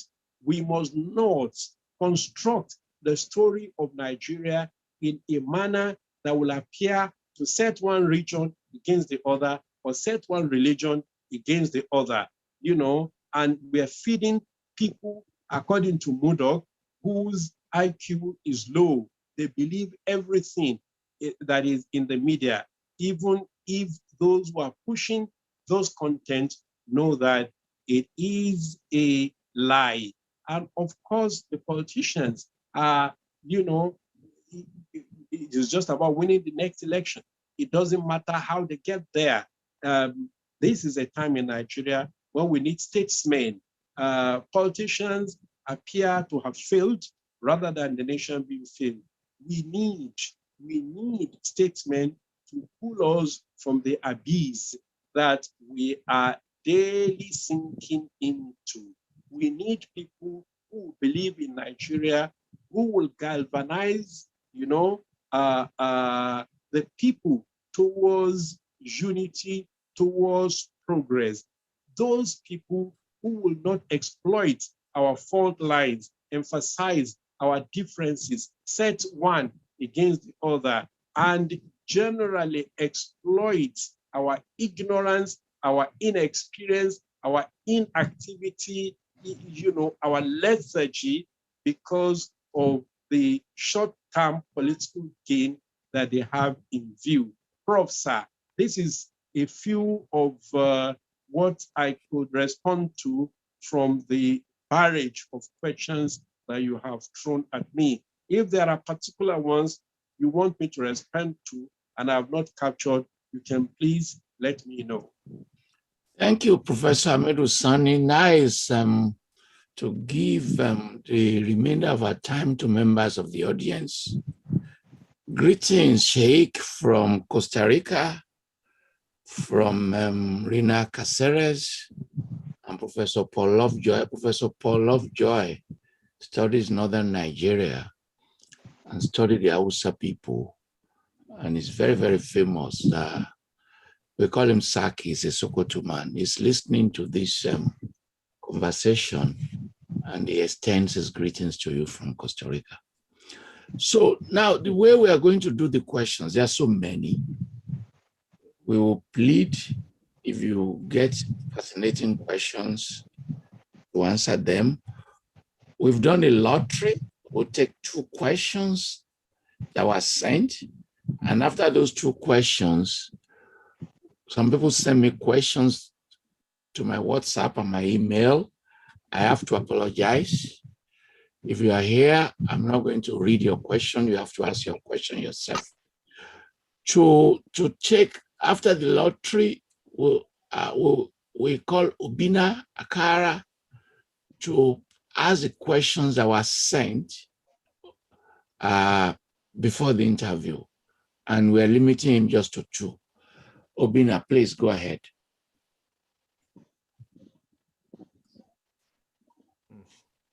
Good evening, sir. Welcome once again. So the first question I have from the audience is, around the world, Islamic extremism and terrorism has been on the rise and firmly in the public view, especially over the last few decades. We have seen this in the rise of Boko Haram, even here in Nigeria. Why would you say that is? And please, what are your views on the matter? Thank you. Yeah. Well, unfortunately, every group, every community has its own deviant population. There is no community without its own deviant resident populations, manifesting, of course, in the ideas that is dominant in that community. We need to really study the history of what has now become Boko Haram to know what it really represents. Of course, it was originally a reaction against the repression of people who do commercial motorcycle, and they got followership. Then opportunistic politicians latched into their popularity, and before they knew it, they became, you know, they were having money because politicians were sponsoring them. They grew wings and they were out of control, and there was a crackdown. And, you know, police started killing them, arresting them. They arrested their leader, Muhammad Yusuf, and very unfortunately, he died in police custody. And these extremist groups vowed to avenge the death of their leaders. I want to put it on record that, you know, the majority of the victims of Boko Haram are Muslims. They have attacked and murdered in cold blood Islamic clerics, shuyukh, ulama, a'imma in many parts of northern Nigeria, just because they are opposed to them. And they have bombed mosques and churches, and they are thoroughly a deviant group that are carrying out all of these atrocities and hiding under, you know, the guise of Islam. Unfortunately, the media is giving them undue publicity, and the media is renting an accommodation for them. I mean by this that the media is, you know, cloaking them with the garb of Islam, and it is providing some fuel. They report their nefarious and dastardly act as breaking news, and unwittingly help to popularize them. If you look at some of these people and some of the arrests that have been made and what has been discovered in their hideout, they include aphrodisiac, and there had been videos of some of these commanders of Boko Haram dancing to, you know, lewd music, and you know, kidnapping and forcibly marrying, you know, young girls. These, including their name, are antithetical to the spirit of Islam. Islam promotes knowledge. Islam promotes enlightenment. Islam has contributed immensely to the advancement and expansion of the frontiers of knowledge worldwide. But they said knowledge is haram, especially when it is, you know, Western knowledge, Western, you know, education. They say it is haram. Nothing can be further from the truth because Islam unites between education. The Prophet ﷺ said, Al-hikmatu dhalatul Muslim haythu wajada'a akhadhaha. Knowledge, wisdom is the lost property of a Muslim. Wherever he finds it, he should take it. Whether he finds knowledge in the East, in the Orient, or in the Occident, it is knowledge. It is knowledge, and it is useful. Islam contributed to knowledge, knowledge that does not make distinction between its origin, whether it's originated in the Occident or it is in the Orient. So thoroughly speaking, Boko Haram, Al-Shabaab, Al-Qaeda, all of these are extremist and deviant groups that have been roundly condemned by mainstream Islam, and no other group has suffered more from the nefarious activities of this evil group than the Muslim itself. Saudi Arabia and some countries in the Middle East have suffered their effect and impact. And finally, let me say, it has been revealed by even people inside America that some of these were actually flag operations who in real sense founded Al-Qaeda, who in real sense, financed them. The Taliban, who started them, who funded them. At some point, they were meeting with the president in the White House, and at other time, they became terrorists. When the national interest of certain countries shift, the appellation to groups also shifts. This is the way I look at it. And because this is what sells the news, this is what the media reports, and it is Islamic. There are other, groups that does not necessarily represent Christianity. The Lord Resistance Army in Uganda, what happened in the Central African Republic does not, in my view, represent Christianity, but those people killed and maimed and destroyed in the name of Christianity. It depends on the mileage that the media gives you. It depends on the perception that the media help create. This is the way I look at it. Let me do a follow-up, sir. And I will draw Professor Falungom to this conversation. One of my favorite Muslims is Ahmad Bamba, who founded the Murid, one of the biggest pilgrimage in Tuba. Their own argument, talking to me, was that if they have more Murids, Boko Haram would not have occurred. That part of the arguments of Ahmad Bamba is to say, let's rethink Islam, accept Islam, don't accept Arabism, take African culture to be the template of Islam, which it did. So, Falu, what will you think about this argument, and how will you frame the question to the Sheikh? Is it true, as they told me in Tuba, that this would not have, Boko Haram would not have occurred among the Murids? Well, thank you very, very much. And thanks to the Sheikh for the wonderful insights. I think that Ahmadu Bamba's model was a ethics-centered model of Islam. So in his view, Islam is about ethics, rahmah, and what is framed in Islamic sources as makarim al-akhlaq, the noble virtues of Prophet Muhammad, peace be upon him.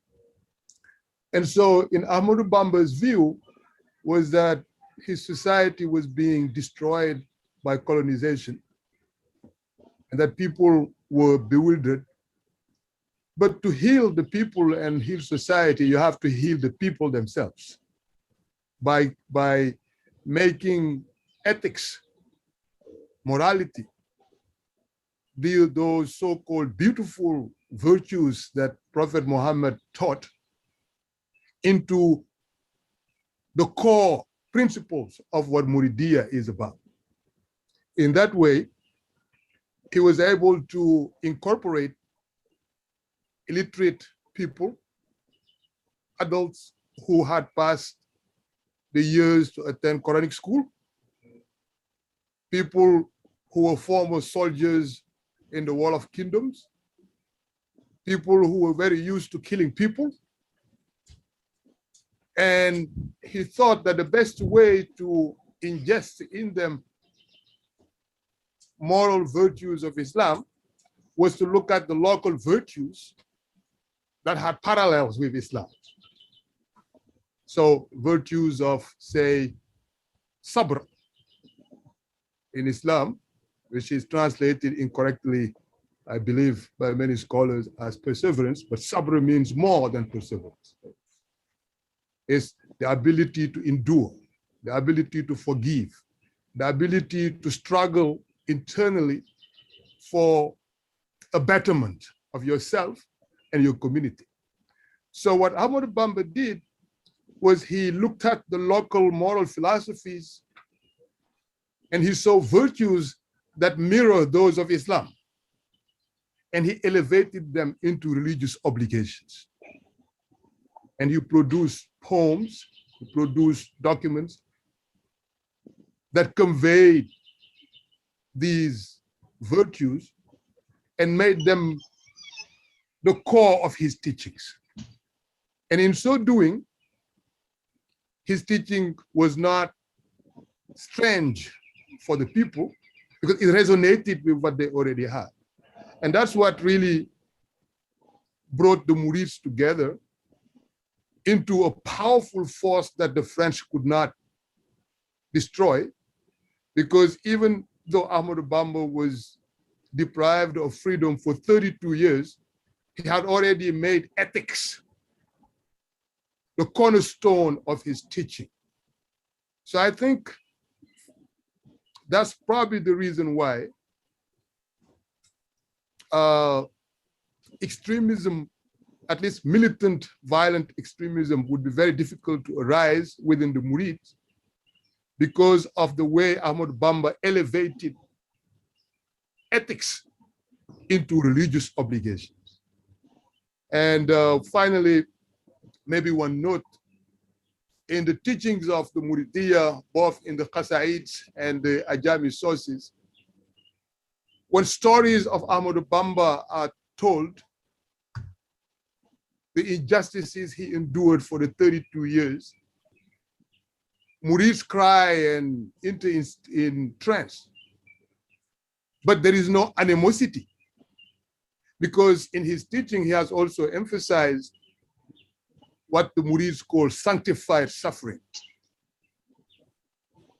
They treat suffering as part of sabr, as a price that all the great people in the world have paid to be rewarded the spiritual positions they hold. So they recite and they give a history of bearing suffering as a price that Abraham paid, that Jesus paid, that Moses paid, and that's what Bamba was paying. And for that reason, they don't see the need to retaliate, because suffering in itself is a part of sabr, and it's what made him the hero that he has become. And I think that's only possible because of his ability to refocus on ethics and morality, makarim al-akhlaq, as the primary goal of Islam. Thank you. By the way, Falola is the city of Onibombo. We came to a Senegalese and Casamance. I brought him to Nigeria, where he was made a citizen of Onibombo. If Nigeria is looking for an ambassador, they should appoint Falola. Yes, sir. He doesn't see the problems that Nigerians see. He sees Nigeria as one of the best countries in the world. And I took him to LASU. Professor Sani invited us. And we were supposed to come to Sokoto together to go and discuss at Jami. We'll still go. I'm giving a series of lectures at Sokoto in June. So thank you very much.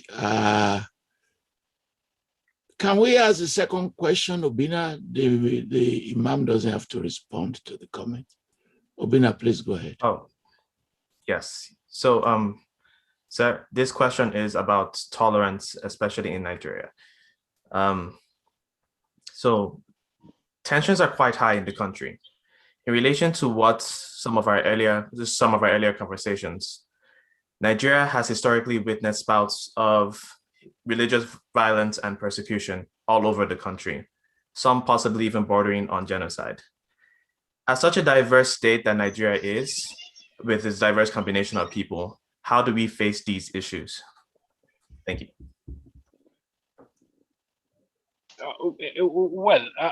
I think that's true for some of the developing, countries in Africa. There is political intolerance as much as there is religious intolerance. There is even cultural intolerance. There is intolerance everywhere, maybe as a result of economic disadvantage, maybe as a result of anger, maybe as a result of, exclusion, but generally speaking, even in the political space, there is much more intolerance than you have in the religious space. That's why you have in Nigeria unresolved political murders, political assassinations. You find antagonism. You find violence. All these are really unfortunate and unacceptable. And it is not fair to just isolate religion, because Muslims, Christians are also Nigerian, and they do not live in a vacuum. They are affected by what the dominant currents in the society. It is unlikely when intolerance is almost a subculture for the majority of a religious community to be tolerant. Let me give you an example. I've just said it in the course of this interview that I prayed Zuhr and Asr at the chapel in Harvard, Divinity School. This is something that even back here in Nigeria, my fellow Muslims will call me out for.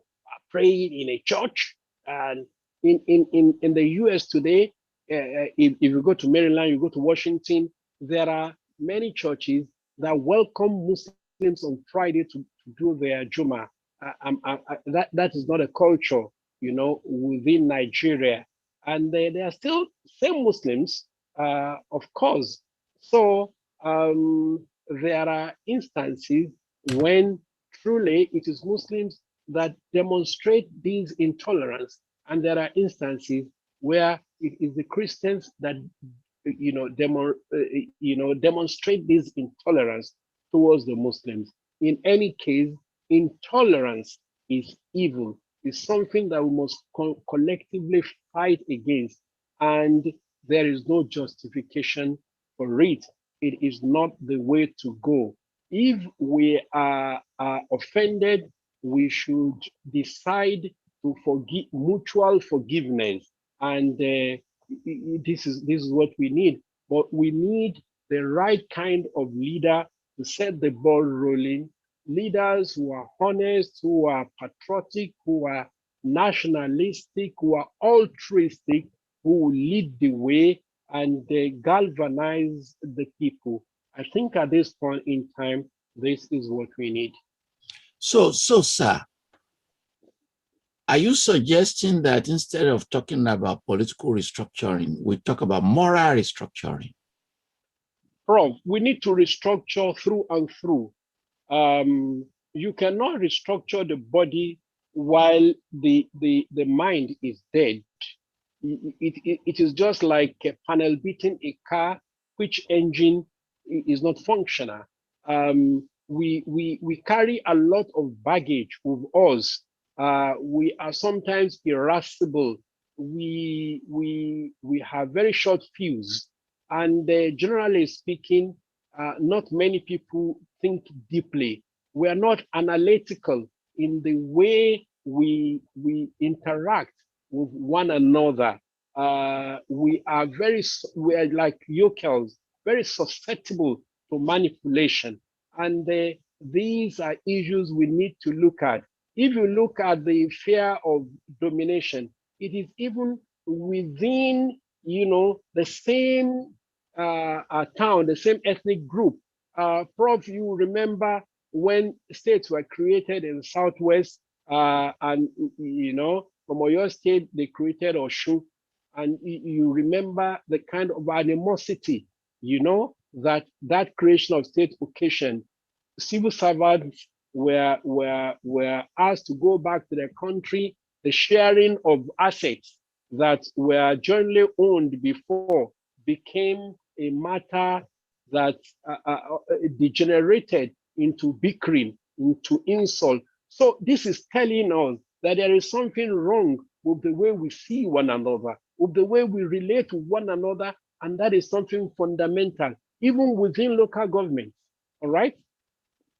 I used to think it is between sub-ethnic groups, but if people are Ijesha, they have perhaps some Ijeshas that are original, and some that are peripheral, and some that are strangers.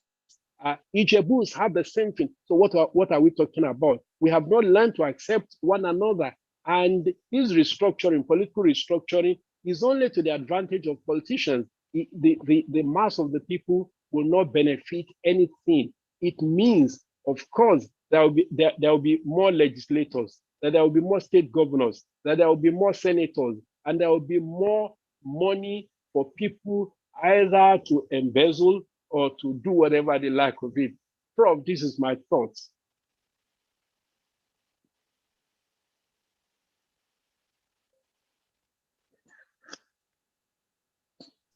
Very good comment, sir.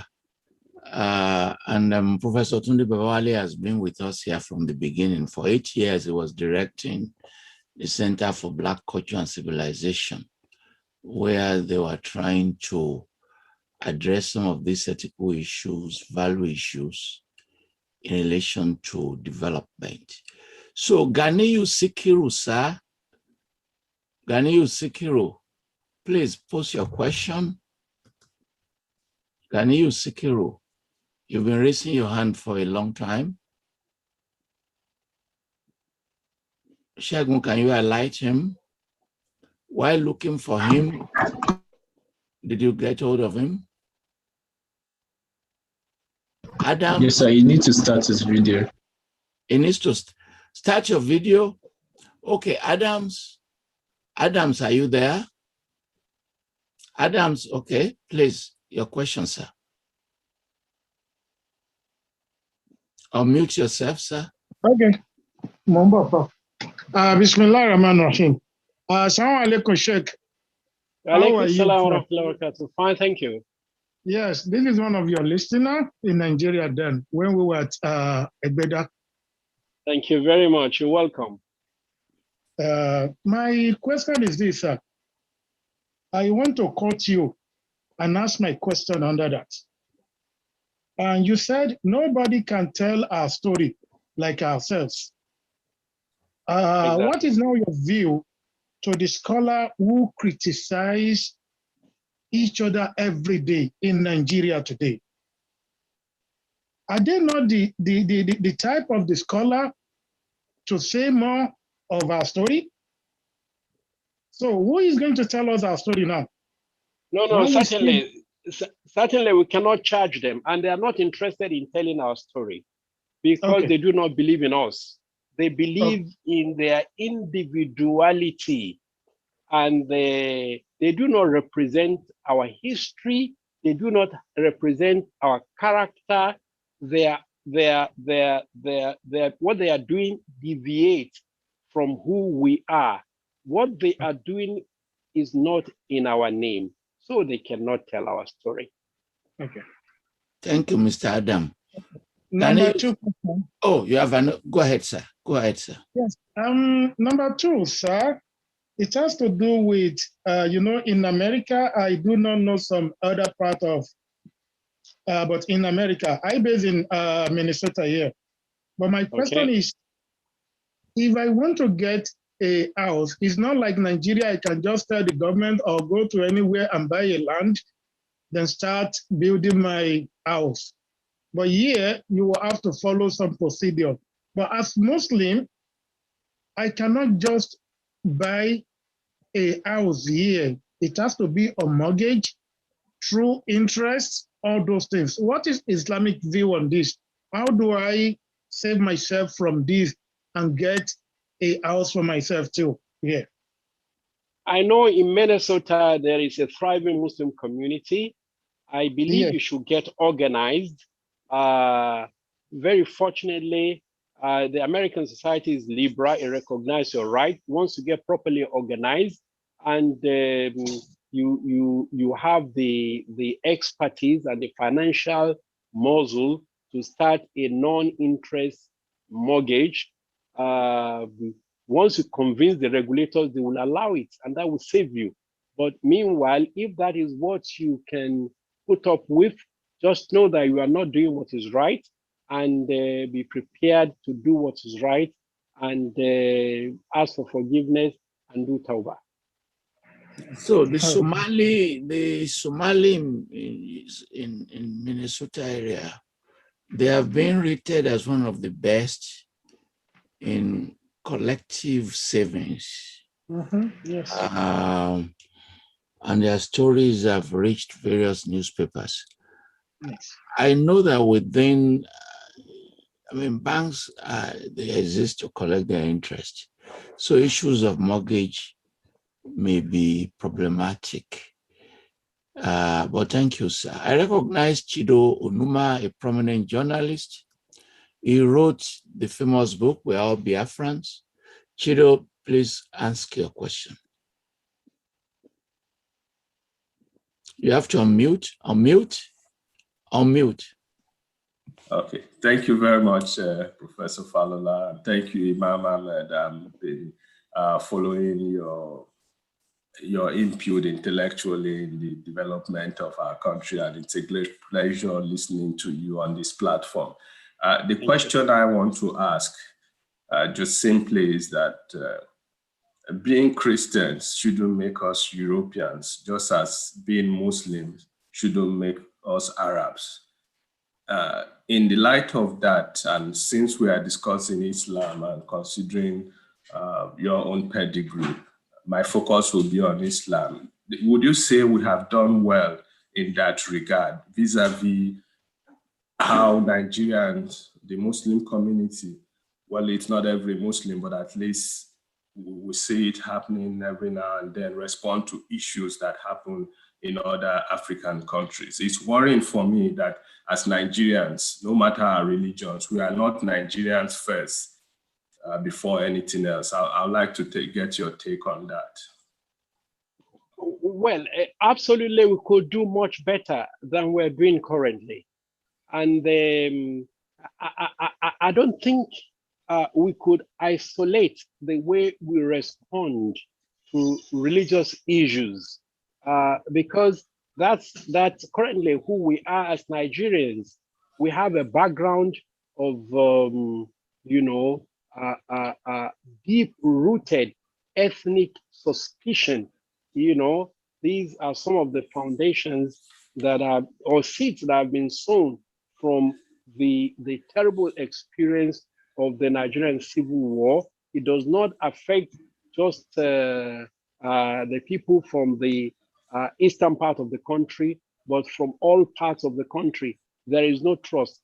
Even in the north, that you think is monolithic. Of course, I can tell you authoritatively because I know that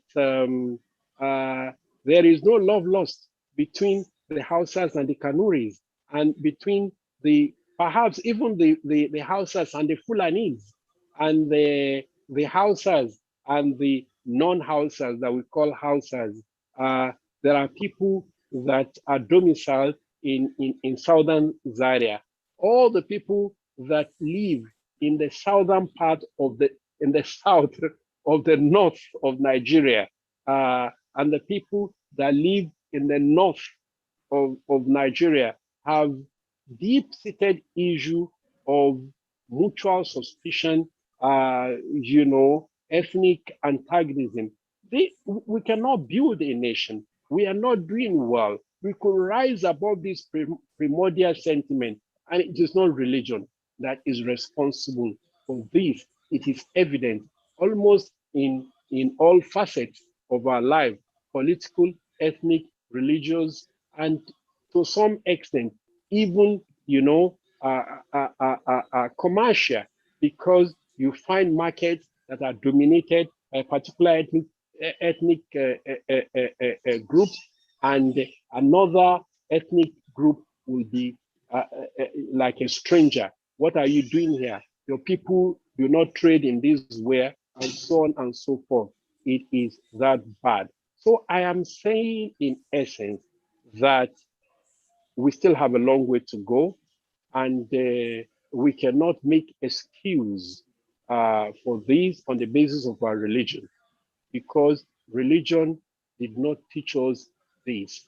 Religion has taught us Christianity, Islam, even African traditional religion have taught us the brotherhood of man, the kindness, support,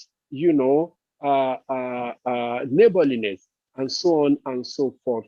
So we are just on our own. We do not, in these negative qualities, represent any religion or any ethnicity. The Igbo culture did not, I'm sure, did not teach hate or exclusivity. Neither the Yoruba culture nor the Hausa or Fulani culture. Thank you, sir. Thank you very much. Asa, please. We are all Biafrans, we are all Muslims. Asa.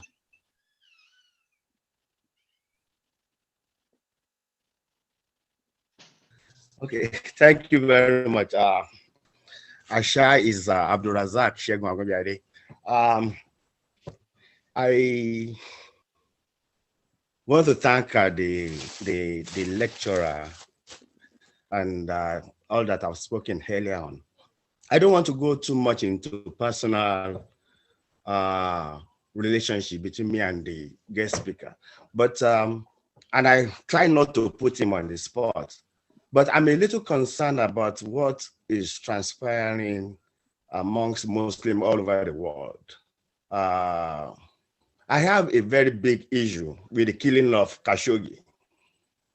And I've been following the case, and I understand that facts are pointing towards the royalty in Saudi Arabia. And in Islam, as the guest speaker taught me, because he's been my teacher for over 40 years, in Islam, we were taught that we should not condone indiscipline, killing, and others. And this is a royal family that are alleged to have killed Khashoggi for whatever reason they have. And if we are trying to look at our religion and we are trying to build a very good image for our religion, will you in your own thinking believe that the Muslim community all over the world have done enough to chastise the royal family in Saudi Arabia over the killing of Khashoggi? Thank you. Thank you very much. My reaction is first and foremost, the cold-blooded murder of Khashoggi. Very unfortunate, very gruesome, very cruel. Is not directly an Islamic issue. It's entirely political. And the killing was not done in the name of Islam or for the sake of Islam anyway. Well, politicians kill, states sponsor, executions. It is the way of the politicians. Like the Quran has said, إِنَّ الْمُلُوكَ إِذَا دَخَلُوا قَرْيَةً أَفْسَدُوهَا, sovereigns, maximum rulers, when they enter a city or a country, they despoil it. Well, I do not have all of the facts, now. I don't have all of the facts, but it is still accusation. It has not been conclusively proved. I'm not making excuses for anyone, but most of what we have heard is neither here nor there because a court of competent jurisdiction has not pronounced anyone directly responsible or anyone guilty of the murder. But there is little or nothing because it is a national issue. Khashoggi is a Saudi national, even though he has residence in the United States of America. And it was America that first have either refused to act or even indirectly absolved those who are suspected to be perpetrators of the matter. So I don't know how we can link it to Islam, or we can blame the Muslim community for silence or for, not acting on the basis of this. This is my reaction. Thank you. Ganiu Sekiru, are you still there? Ganiu Sekiru, are you still there? Okay. Professor Ogun Wokeji, please, your question. Thank you. Thank you, Professor Falola, for actually creating this fantastic forum, which is why I have the opportunity to ask the Sheikh, in fact, to listen to the Sheikh and to ask him the questions that I have. I am really grateful to you, Sheikh Ahmad, for your exposition. It's been a pleasure listening to what you practice and espouse, and listen to your advice to Sister Kausarat, really about raising children. I wish I had talked to you 20 years ago before I started having children. It would have been enormously useful to me. My question today centers on the immediate concern facing Nigeria, which various people, particularly Professor Aminu, had touched on, and that is the existential challenges currently facing Nigeria. Nigeria is on the brink, and that is a really, really big issue. And so I would like to see what your visions are for increasing interreligious dialogue, and also what do you think is particularly responsible for the rising security challenges in recent years? Much of your explanation has been in general terms, okay, and even global terms. But there has been something that has been specific with Nigeria in recent years, and because the more we confront these things and find them out, the more we get closer to resolving them. Thank you. Thank you very much, Prof. The problem with Nigeria is we agonize a great deal. We talk about problems. We preclude even solutions to them. We do not get organized. We do not start from little things. We want to start from the biggest thing down to the smallest details.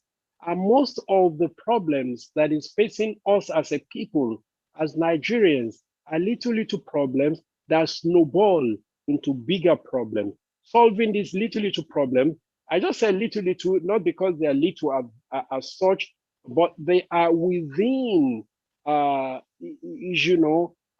power and our ability to respond to as a people, as a religious community, as a community, but we have refused to do it. We have continued to blame the others for what we can do now. And I want to cite a few examples. Really, before I continue, I want to agree with you. Nigeria is truly and really on the brink. It is very scary. I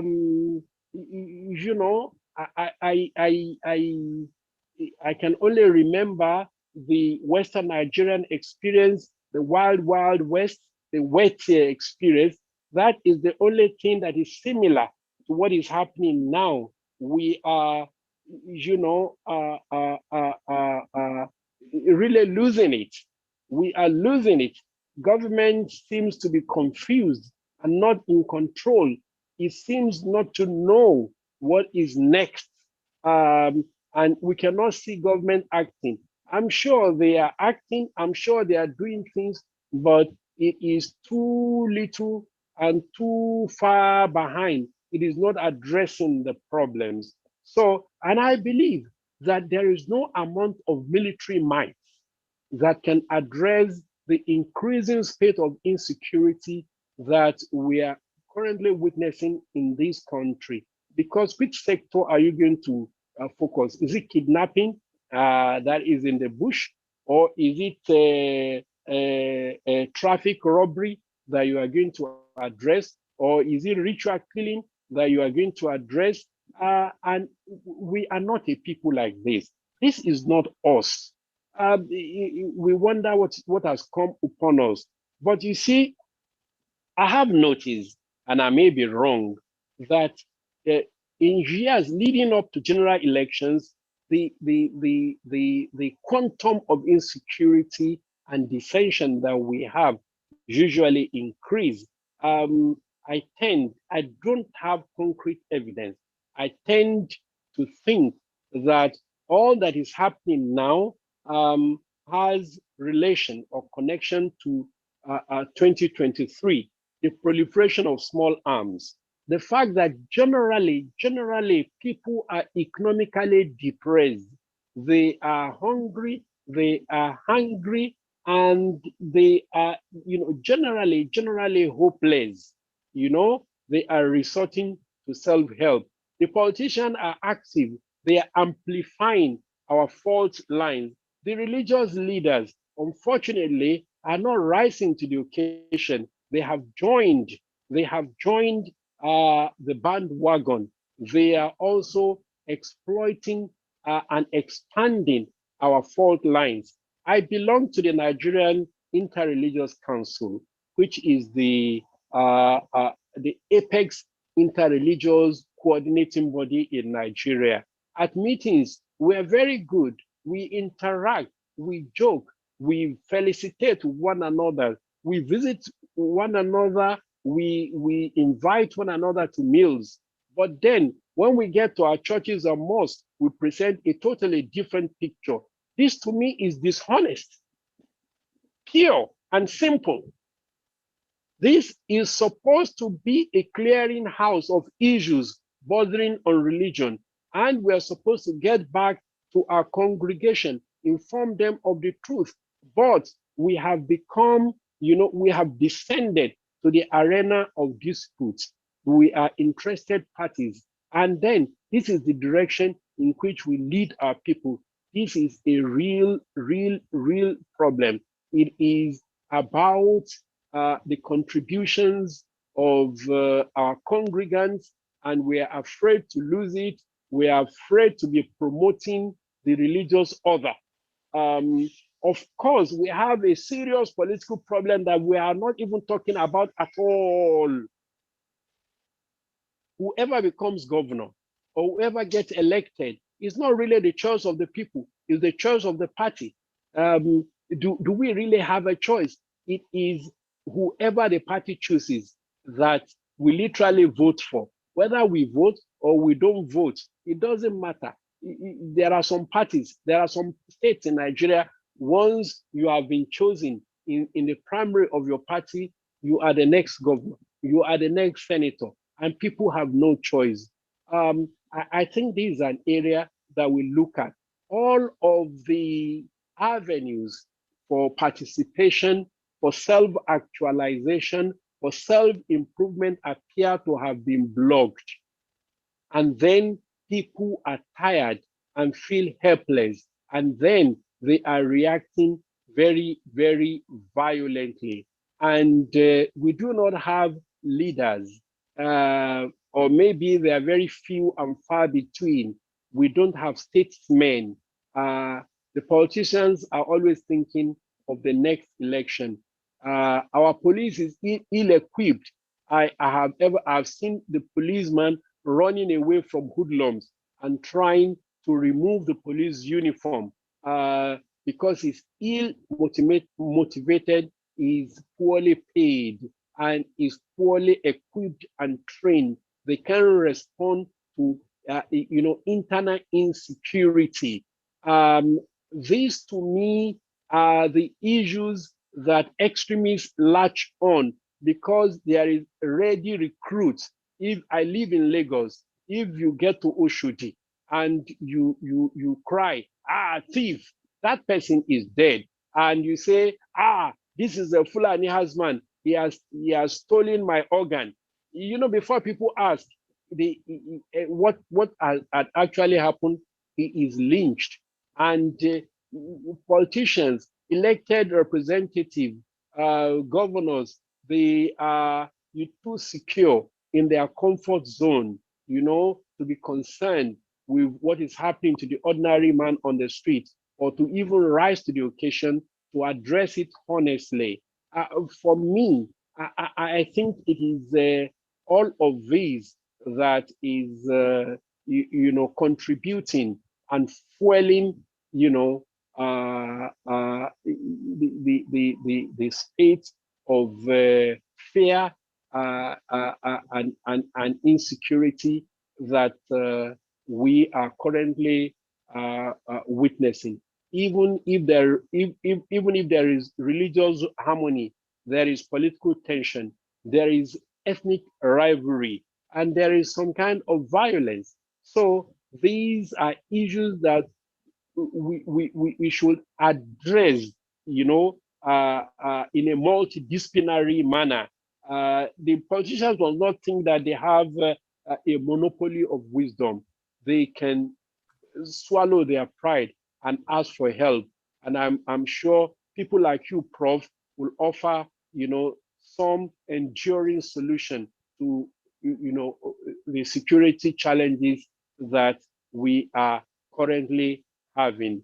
I just want to conclude by saying that as far as I'm concerned, our problem is not religious as such, because we have lived together before. If I ask an Igbo man, he will probably tell me that his best friends are Hausas or Fulanis or Yorubas for that matter. So we are not a people who hate one another, but then we are confused and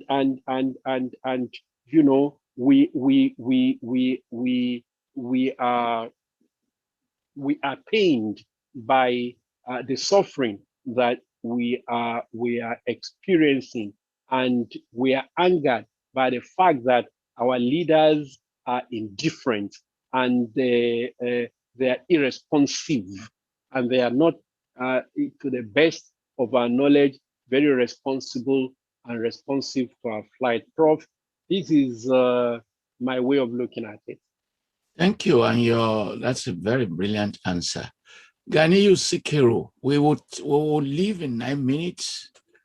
Ganiyu Sikiru, this is the third time I'll be calling you.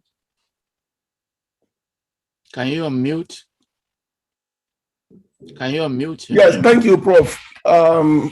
Apologies for this late. It is actually time to break in Bristol, UK here. I'm sorry for the delay. Thank you for the opportunity. Sheikh, Jazakumullah khairan for your my question away from these Nigeria security issues has to do with economic issue. There's this new concept about a cryptocurrency, and I've had arguments for and against. And I'm aware of your opinion about the need for what we call the local fatwa or the resident fatwa. So I want to ask, what is your take about the legality or otherwise of cryptocurrency as far as Islam is concerned? Thank you, sir. Well, issues have been raised around, regulation. Central banks around the world are kicking because they said it is something that they cannot regulate. So it means people can lose their money. So in Islamic Sharia, there is an element of gharar in the trade, because today you can be worth millions and tomorrow you are worth nothing. So there is gharar, there is instability. There has to be some form of regulation before anybody can say, okay, go ahead. If anything happens, this is the body that should be held responsible. We can ask, and any transaction where there is uncertainty in Islam is haram. Thank you. Let's take the final question from Kole Udutola, who is from the University of Florida, Gainesville. Thank you very much, Professor Falola, for this wonderful platform. And I would like to thank the Sheikh himself for the fantastic way he's responded to the question.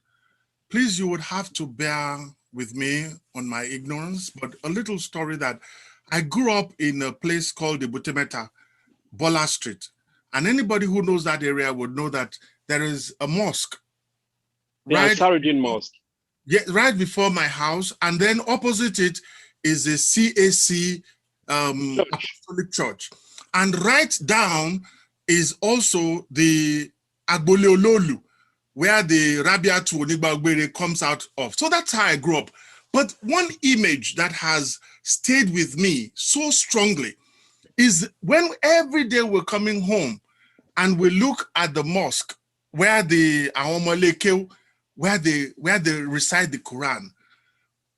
In opposition to the way you had talked about Islamic pedagogy, these children, and that drove the fear of God in me. And I have always held that the only way children learn the Quran is the way in which I saw as I was probably less than 10. And I saw them, they would be head shaven, they would beat the bejesus out of them. And to hear you today, after I'm 61, to hear you after that say that that was not it. It's so surprising to me that you mean that there is another way in which these children would have learned the Quran.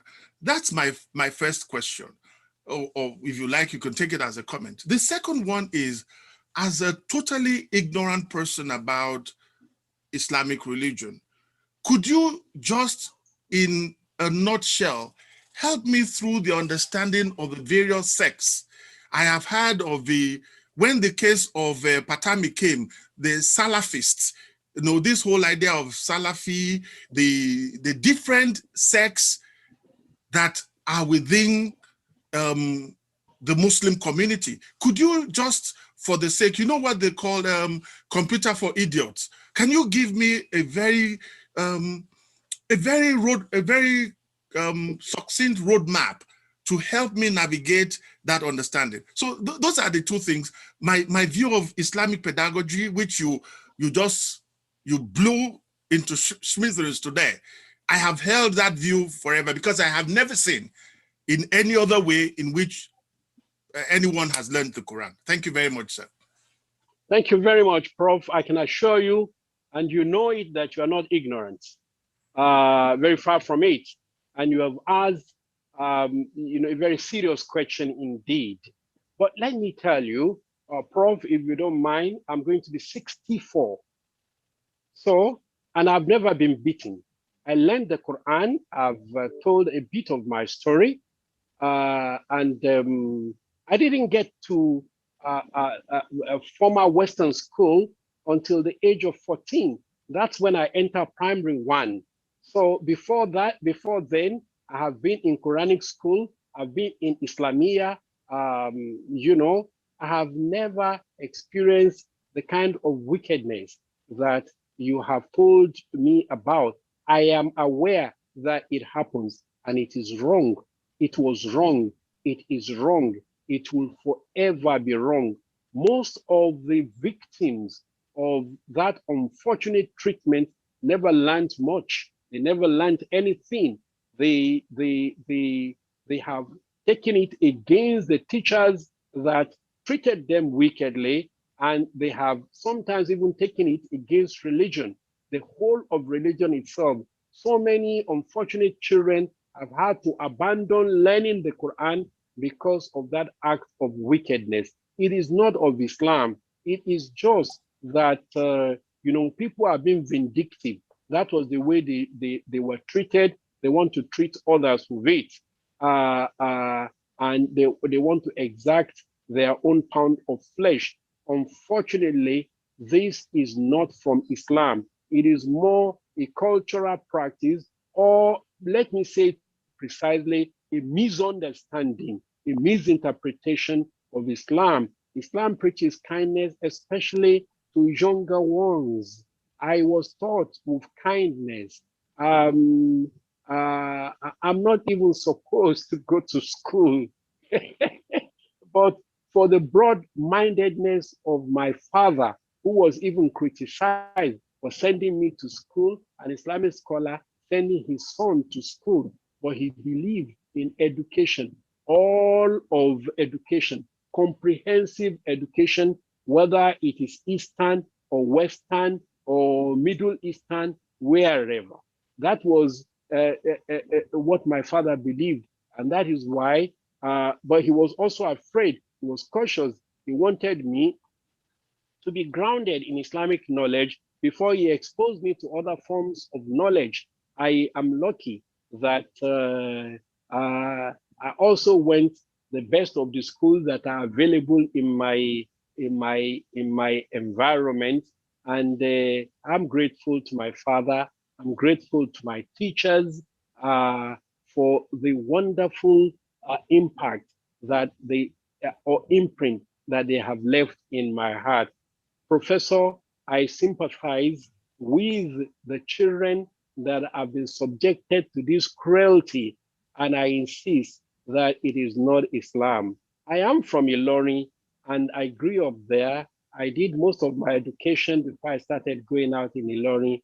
There are institutions, Ilekeu, that are exactly the way you have described, and there are others, like the ones I attended, like the ones, many others that I knew, that are not wicked, that are kind, that created a conducive atmosphere for learning and a child-friendly environment.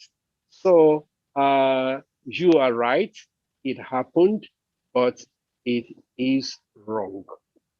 Now, as for what you have said about Salafi, Ash'ari, maybe you didn't hear that, Ahl Sunnah, Maturidi, these are not sects, strictly speaking. They are just, currents of thoughts, ideas,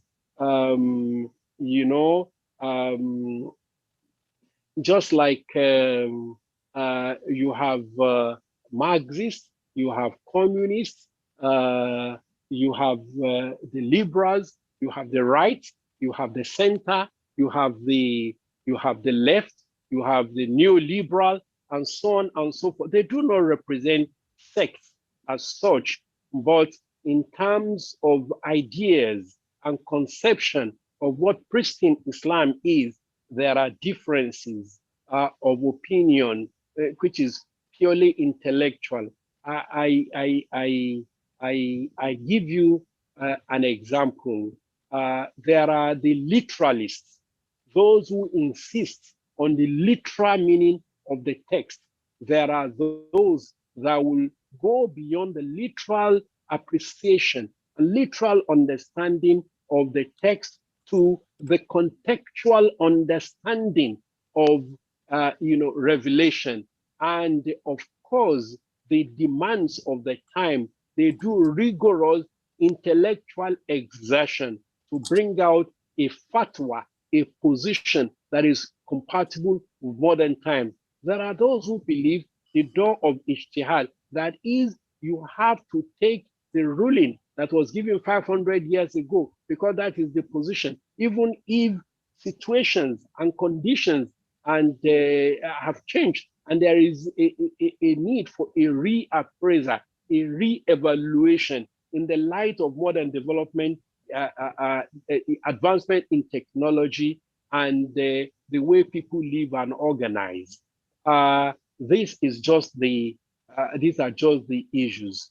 They are not like the difference between the mainstream Muslims and the Ahmadiyya. That's when there are where there are fundamental doctrinal differences between the Muslims, the mainstream Muslims, and the Ahmadi, who believe that Ghulam Ahmad is another prophet. Prof, I don't know whether I've been able to answer your question, but this is an attempt. You have more than satisfied my quest for understanding, or better still, you've opened the door for more education, self-education in this matter. I thank you very much. You're welcome, sir. Thank you. It's my pleasure to call on Dr. Yegbile, former editor of The Nation, before he founded his own newspaper, to, on behalf of our team, on the audience, to thank the Imam for us. Dr. Yegbile.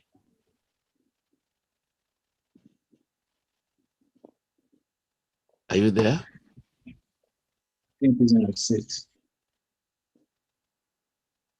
While waiting for him to give the gratitude,